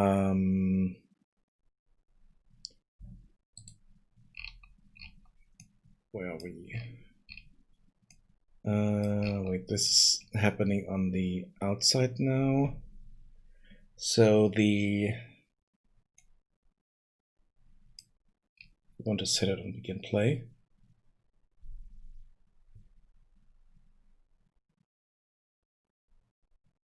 Yeah, let's do that here.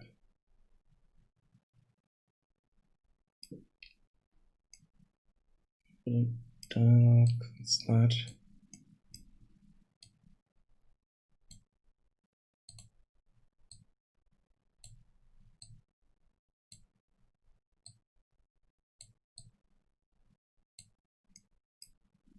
So that was character data.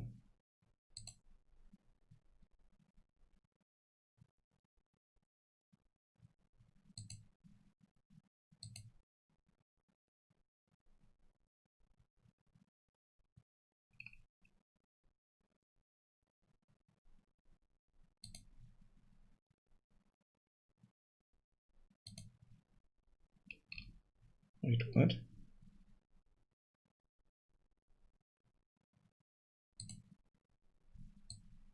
Yeah, this is what I want. Copy that.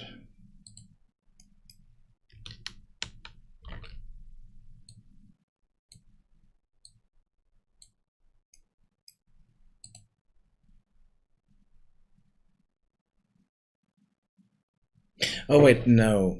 This is giving us the wrong thing now.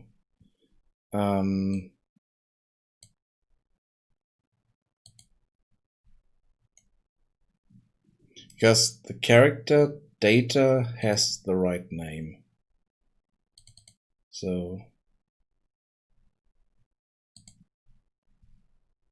but the display name is different. So we need to get it's the component.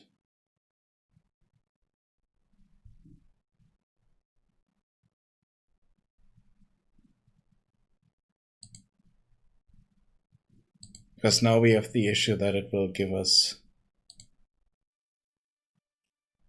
a name that we don't know.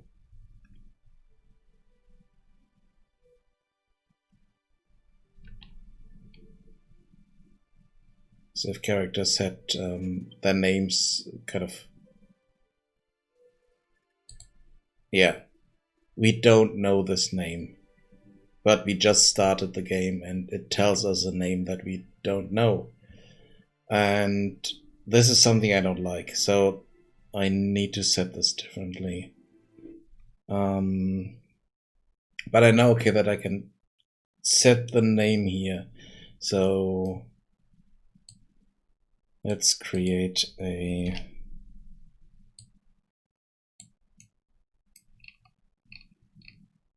function.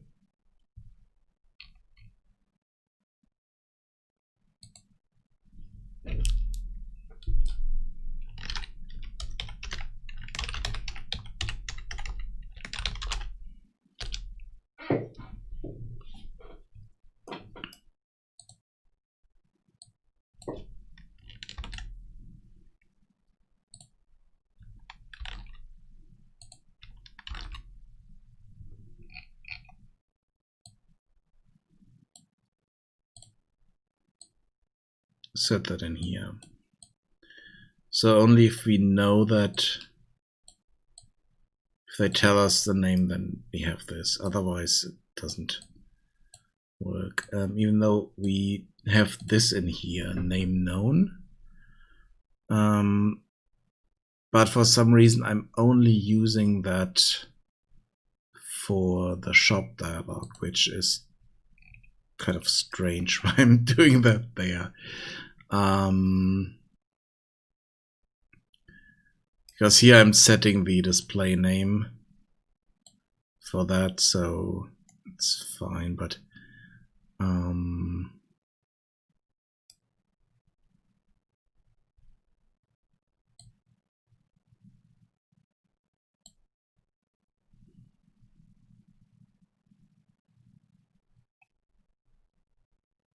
let's do something here.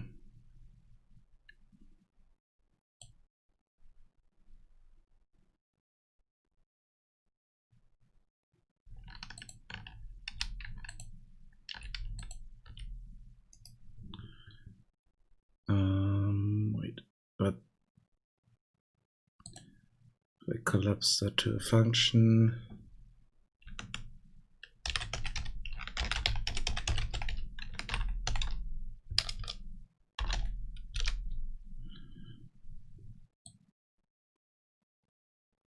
okay.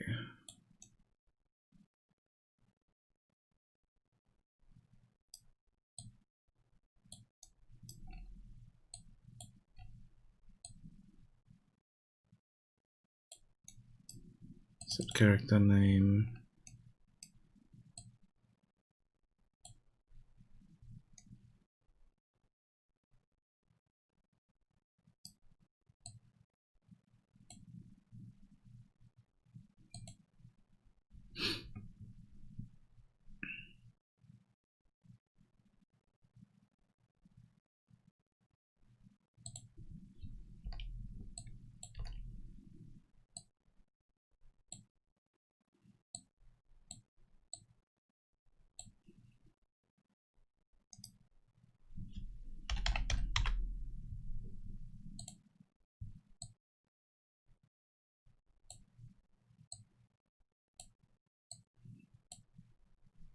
Okay, so only if the name's known, then we update the name. Otherwise, we are not changing anything, basically.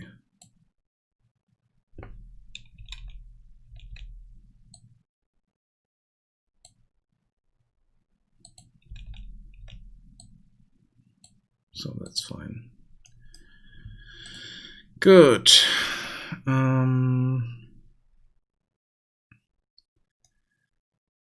Then I need to set up that we know the name, and then we can update it. Even though I think I have something for that already.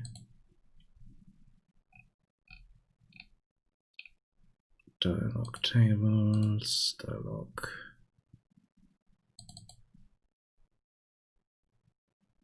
Should have an event at lore. Call custom event. No, we don't have that.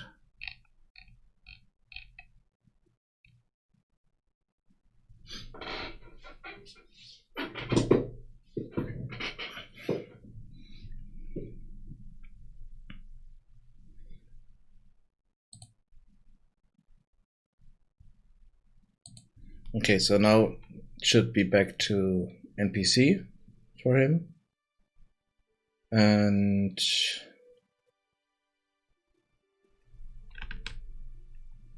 basically for every character, because it's standard as NPC. Then I need to set it up for every character that it's kind of a descriptive name. This is an old man in a cave. And then if he tells us his name, it would be his name.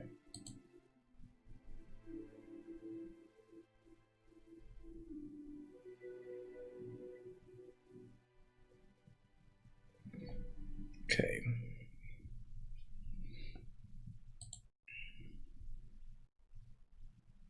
Let's close these. Yeah, here the old man there doesn't need to be set.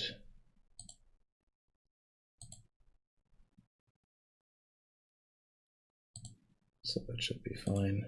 Save that.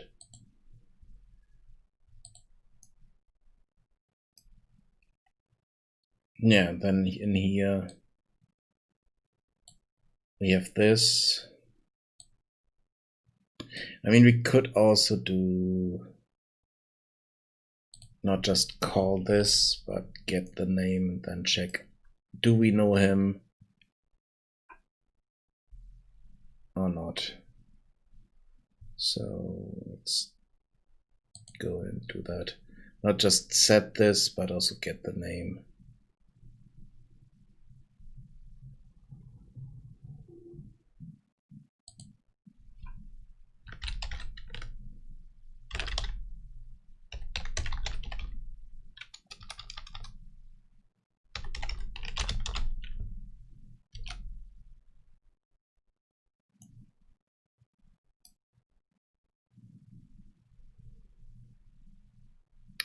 And this will be pure.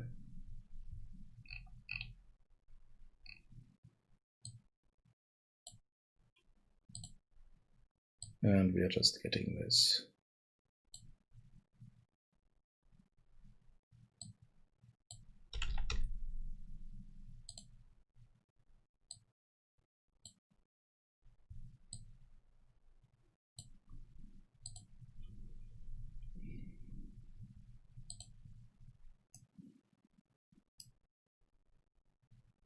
And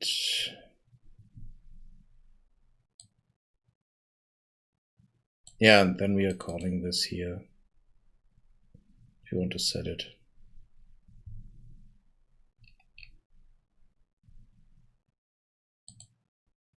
Even though, let's see, where am I using this? References.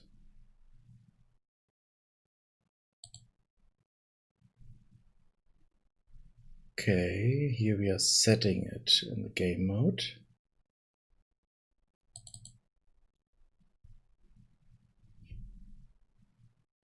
set known character name.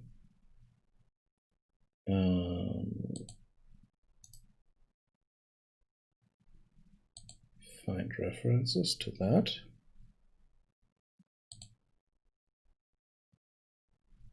Okay.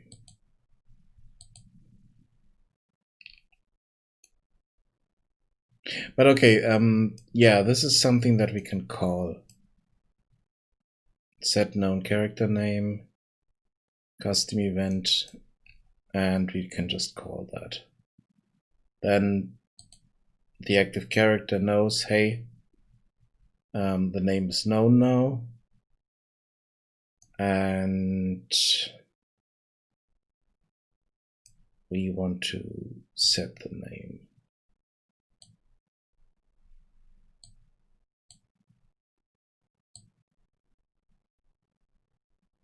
Even though we don't need that, to be honest.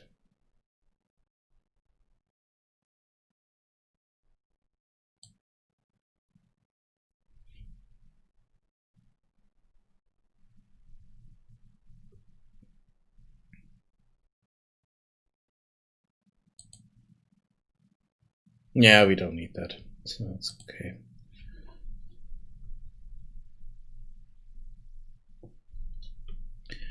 No, wait.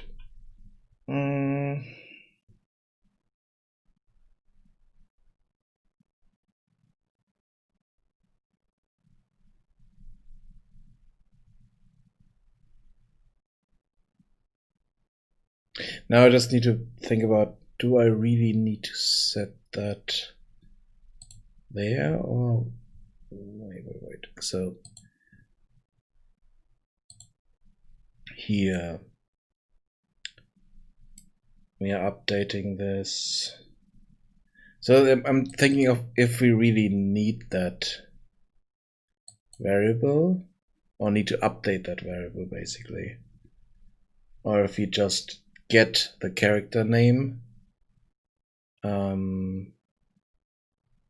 every time. So if we check, okay, do we know the name, then we get this here, otherwise we get this, which is not updated at all.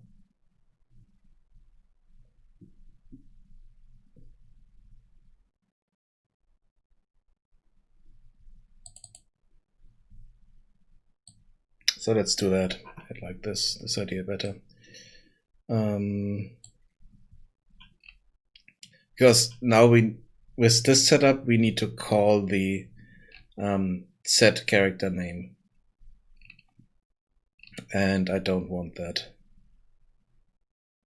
I just want to get the character name, and then we get the right thing there. So we want the get known. And then branch.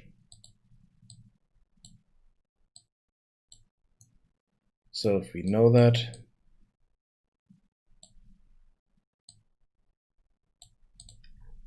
we get a different thing here, which is the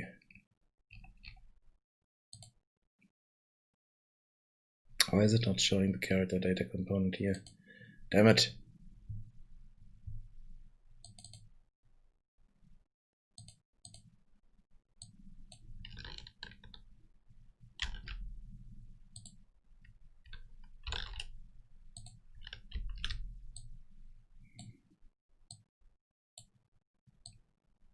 So then this is happening.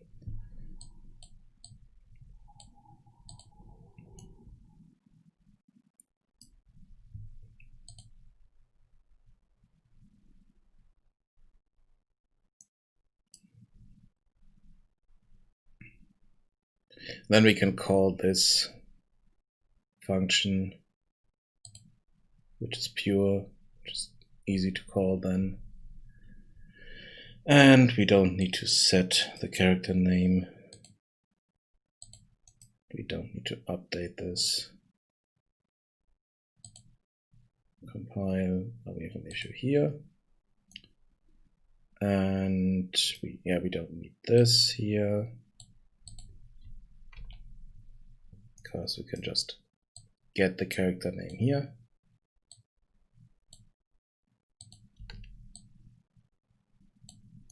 And this will update automatically as a result.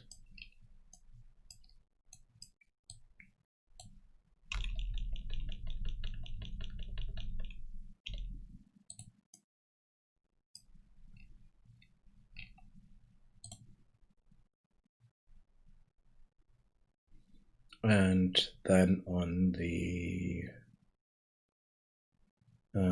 dialog thing here, we have the NPC reference, and we can just get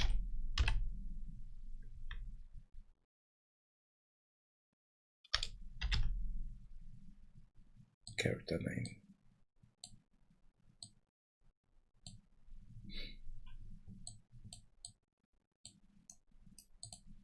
And the only thing that we need to change is the variable is known. And that's something we, by just calling the where is it? Game mode. Just calling a function with this name. And this is doing the rest for us, basically.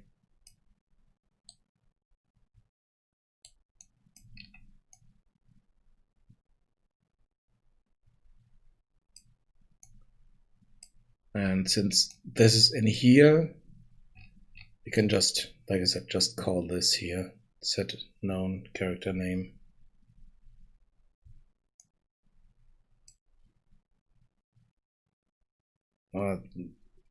Should be set. Yeah, it doesn't matter. It just needs to be this name, even though this name doesn't make real sense in the context. Damn it, speaking. So that's fine. And we can call this as a custom event in the dialog without issue. So if I go into this here for the old man, so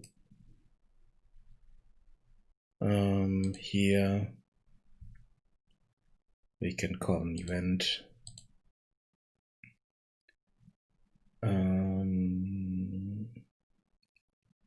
Call custom event.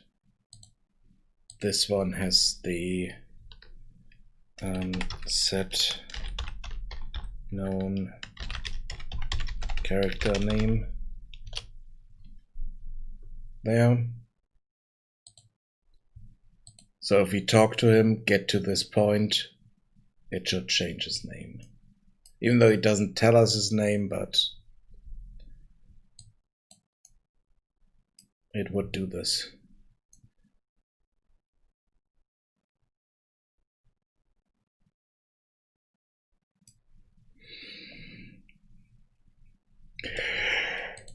Okay. Then I need to do something else here. If I have this open, I always see the fact that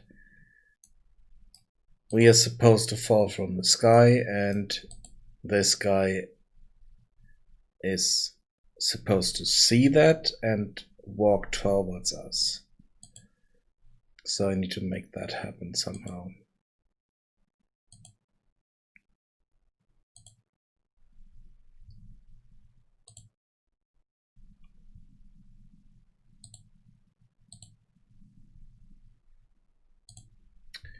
So how would I do that? I mean, I could give him a different dialog tree. Not dialog tree. A different behavior tree, so that once we kind of hit a trigger here or hit the trigger up here, because I think this is a trigger here. Yeah, that's a trigger. Once that is hit, he should move to a specific location here, so that when we are hitting the ground, he should see us. The other thing is, we also need, I need to change this because I don't want to spawn up here. I want to spawn here on the ground after the cutscene played. And I still need to figure out how to make that cutscene happen.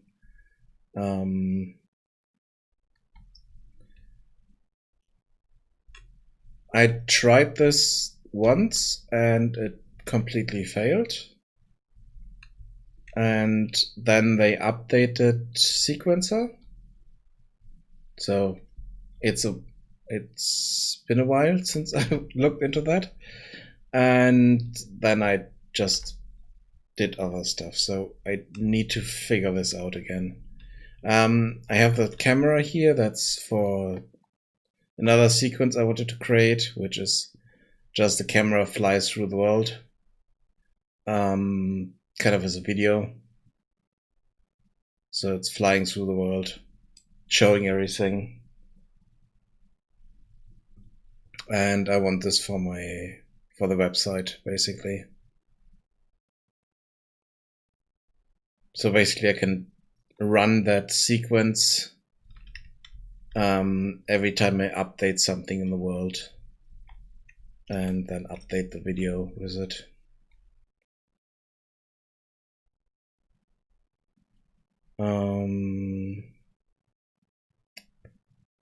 So let's see, what can we do? Apart from that, I could go and move the doors, but that will be quite boring because I'm just moving doors from one point in the world to another. I could do tables, write dialogue, which is also quite boring. So not doing that. Then we have the thing with colors, also quite boring. I should do that offline. And I recently bought a whiteboard and it's behind me, and everything that I need to do on my projects is down there now, which means I have no excuse anymore that, oh, I didn't see that, I forgot about that. So everything I need to do, I will put on there if everything is added, and there are already a few things on there that I need to do on the other project, and some of things I need to do here. Let's see, what else do we need to do?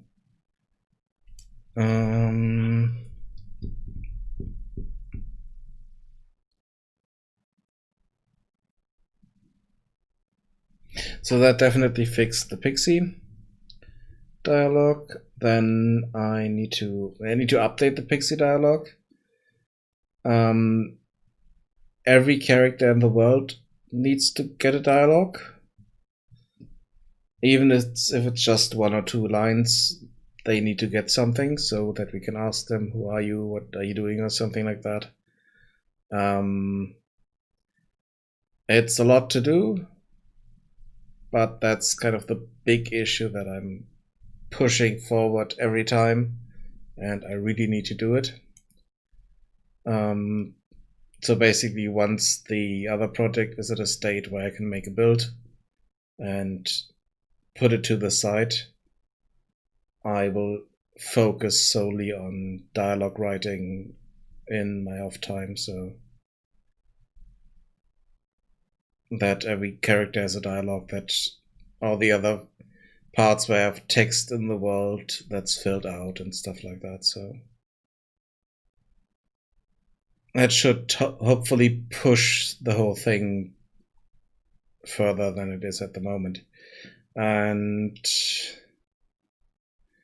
then I definitely need to sit down and kind of get a bit more structure in the flow of the game, because at the moment the flow is a bit wonky to call it. Give it a word. If we start the game, we have a quest. So let's just run through this. We have our main quest. So we have this here. Hire to find a recipe that could change the beer market forever. Yay, that's our quest. And first step, locate the hard body. That's easy, we are already here. We just need to verify that. So, talk to this guy.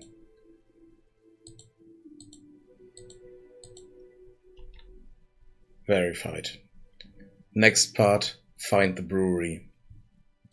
Okay. Where's the brewery? No one knows. So let's go into town and maybe we can find someone there that can tell us where it is. So let's talk to the first person that we see in town, which is the guard. Let's see if she can help us.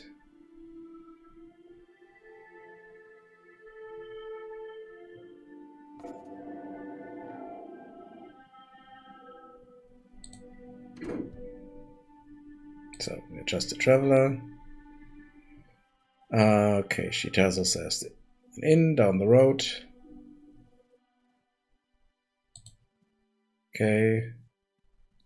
Talks about goblins.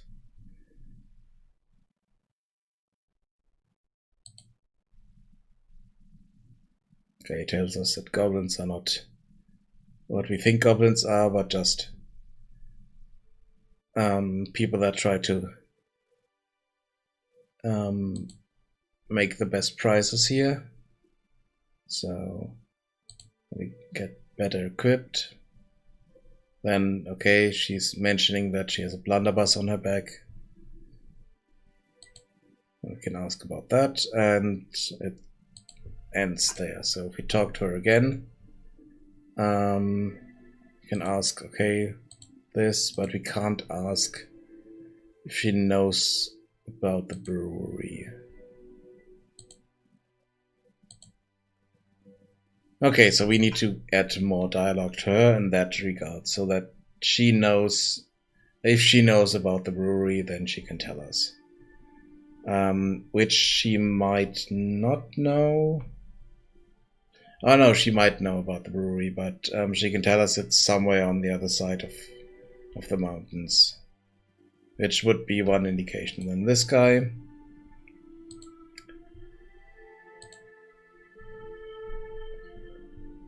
Tells us, oh, there's an old brewery on the other side of the spine that was reopened recently. So, okay, we have a bit of information there. Then we can do that.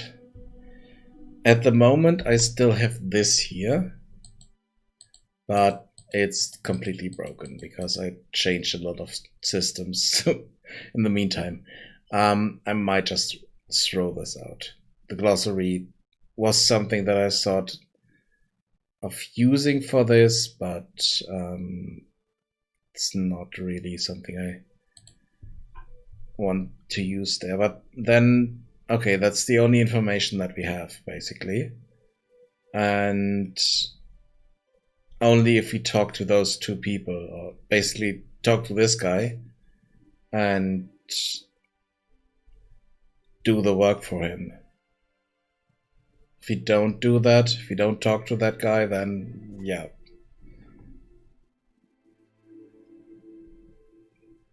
We don't have any information where we need to go. Okay, we do have this here. So if we don't talk to anyone, we have that sign. Okay, that says Dynama Brewery. Good. We need to open the gate and run all the way to the brewery. So that's kind of the brute force thing. If you don't talk to anyone, you don't know anything, and then you can see the sign. Okay, brewery this way. Good. You need to open this, figure out the combination. Okay. Still need to give hints for the combination here somewhere, so that we can figure that out, and then we can run all the way to the brewery. That's getting to the brewery and then finding the recipe in there. But since then I added in a complete crafting brewing system, and this is interesting. Show entry.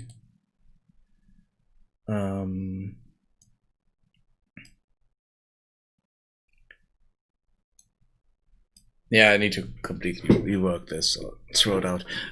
I completely changed the focus of the game, and I need to push the story towards that focus. And the focus is crafting, brewing stuff, and then also finding the recipe and then trying that recipe before bringing it back. And for that you need to kind of grind a bit. So you need to learn different recipes, try out everything, so that once you found the recipe, you will notice that it's quite hard to do, but you still want to try that, and not just go back home and don't get anything out of it, basically, apart from maybe a bit of money. So the kind of motivation for the player, for the player character, is, hey, while I'm here, I'm not just here because of money, but because I need to find a kind of high-level recipe, and I need to get my skills up so that I can brew that recipe. And the idea for this is that the MagicAle recipe is the highest level recipe in the game, and to brew it, you need to do a lot of other stuff. And also give motivation for the player to do just that, which would be quests of people. Hey, I need this, I need that. Do you know someone who can brew that, or can you bring me that from the market or something like that? And then you say, hey, I'm a brewer, I can do that.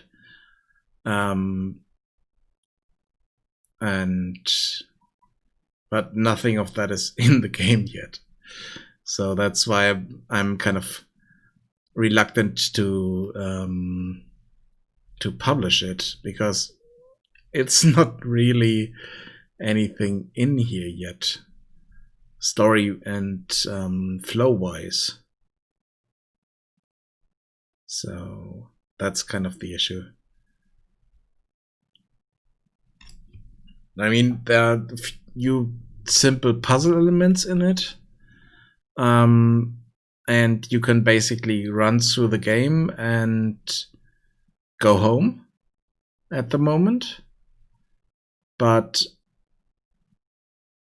then there's the fact that you could brew stuff and you could work with that, and I need to push the focus in that direction.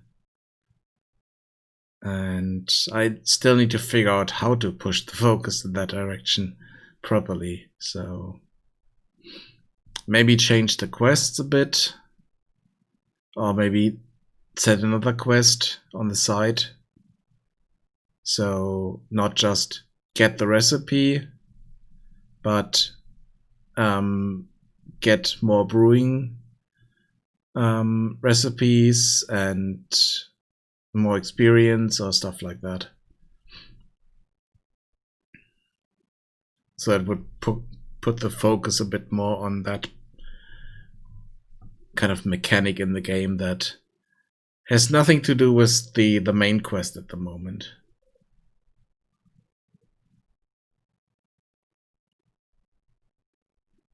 But that's mostly dialogue writing and changing data tables here with quests and stuff like that.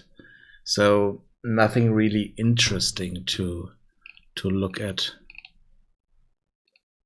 So if we go in here, this is also just a table. And it's even a table that's a bit annoying to use sometimes. So I also need to check. Yeah, I also need to change all these here. So need to make sure that all these are set up properly, the conditions for the quests and all that stuff. So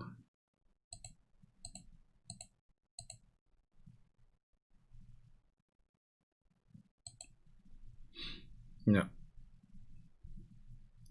Then I also need to, or I kind of want to at some point, set up the kind of inspiration for the game in this here, where we do have kind of the characters that were in the D&D session that I played, which is the inspiration for the game. Kind of put representations of those in here and kind of have the characters there tell a story or something like that. That would be awesome. And then even better than that would be to have the characters voiced by the players, but I'm not sure if they will do that. I mean, most of them would be up to it because they already did voice acting work for some student projects I made before. So that was quite nice. But the problem is I don't have the audio for that anymore because I had a hard drive crash that killed a lot of my projects. And I tried to recover it, but most of it was gone. So they would be up to that task to just record some audio. It was really nice last time, so I think it could be good for that one. I also asked them if they want to do other characters, but then I need to make sure that if I'm using them for their own characters, basically, that the voices are distinct enough, different enough, so that I can use them for other characters as well. And they're not trained as voice actors, they're just friends of mine. So none of them are doing anything of that professionally.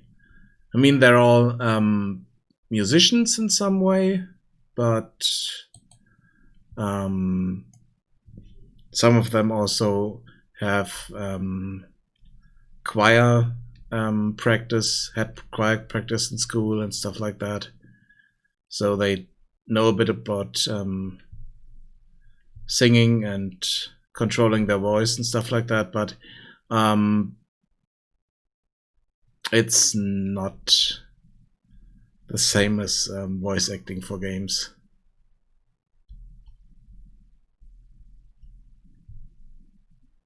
And then I have the fact with all the dialogue that I want to have in the game, and have some of the characters voiced and the others don't, then it's kind of strange as well. So, not sure how to deal with it. I mean, there are games that deal with it, so only the important NPCs have voice acting, the others don't, or they only have a few lines voice acted and the rest is text. But I don't like that. So, not sure.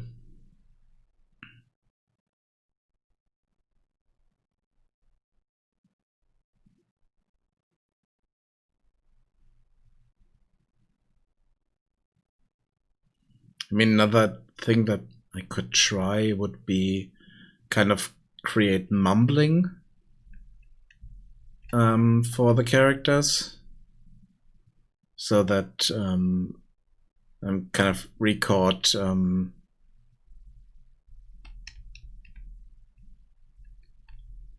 kind of a voice, do voice recording myself,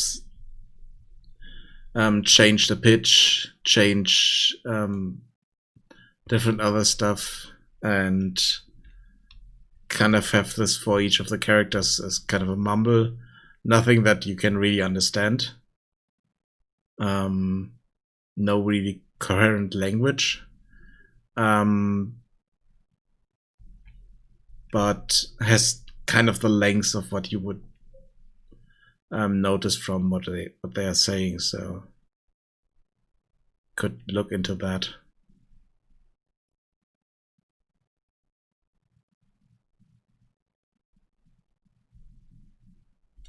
Because I definitely don't have the budget for voice acting. That's the other thing. No budget at all.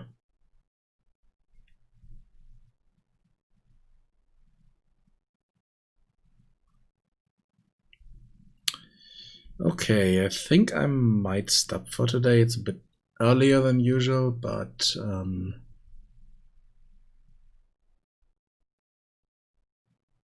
kind of need to do a few other things, and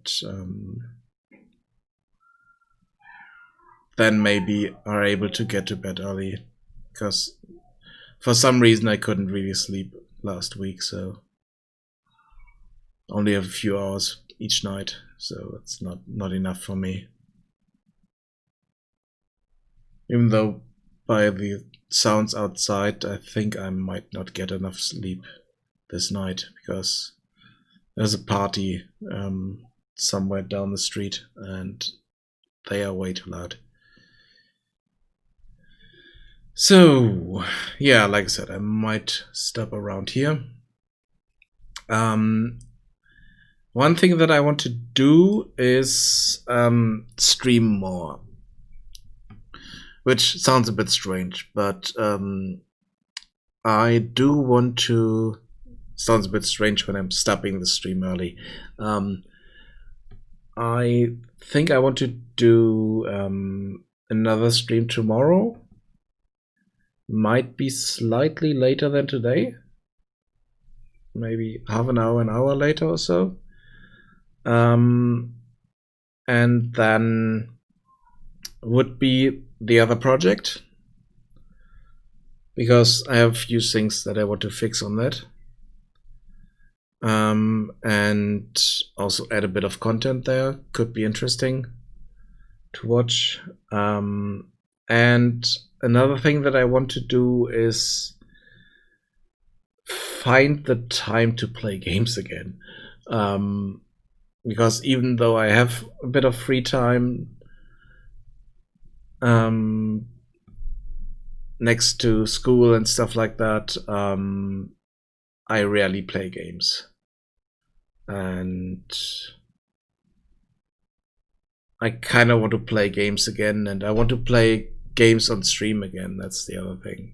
Even though I'm not good at games, as a game designer, game developer, it's a bit I play games slightly different than just playing them, because I look for things that sometimes stop in strange locations in the game and just look at a floating tree, for instance, and wonder why no one noticed that. Stuff like that happens sometimes when I'm playing games. But yeah, I definitely need to work on my gaming backlog. I started to do these 15 minutes to impress, I called it, where I played games from my library that I haven't played before for about 15 minutes and then kind of put them aside, gave them points or plus minus or something like that, and then decided, do I want to play this again at some point, or was it enough? Because a lot of the games that I have in my library are kind of simple games, strange games that I never would have bought, that were in bundles and stuff like that. And some of them are not that good, to be honest.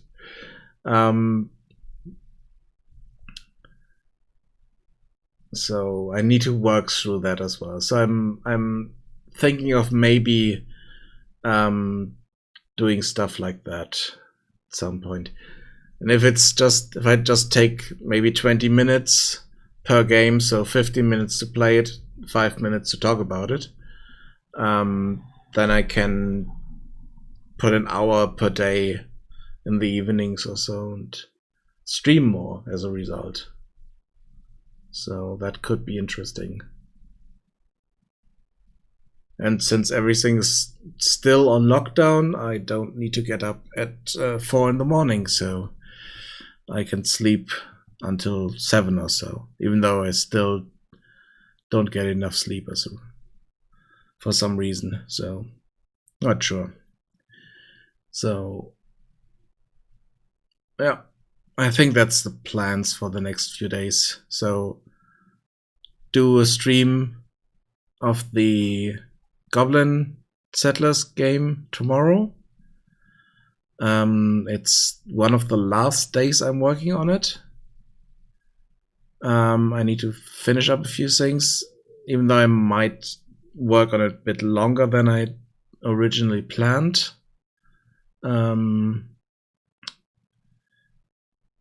And then focus a bit of put a bit of time aside for playing games, maybe during the week in the evenings, or on future Sundays. Let's call it that way.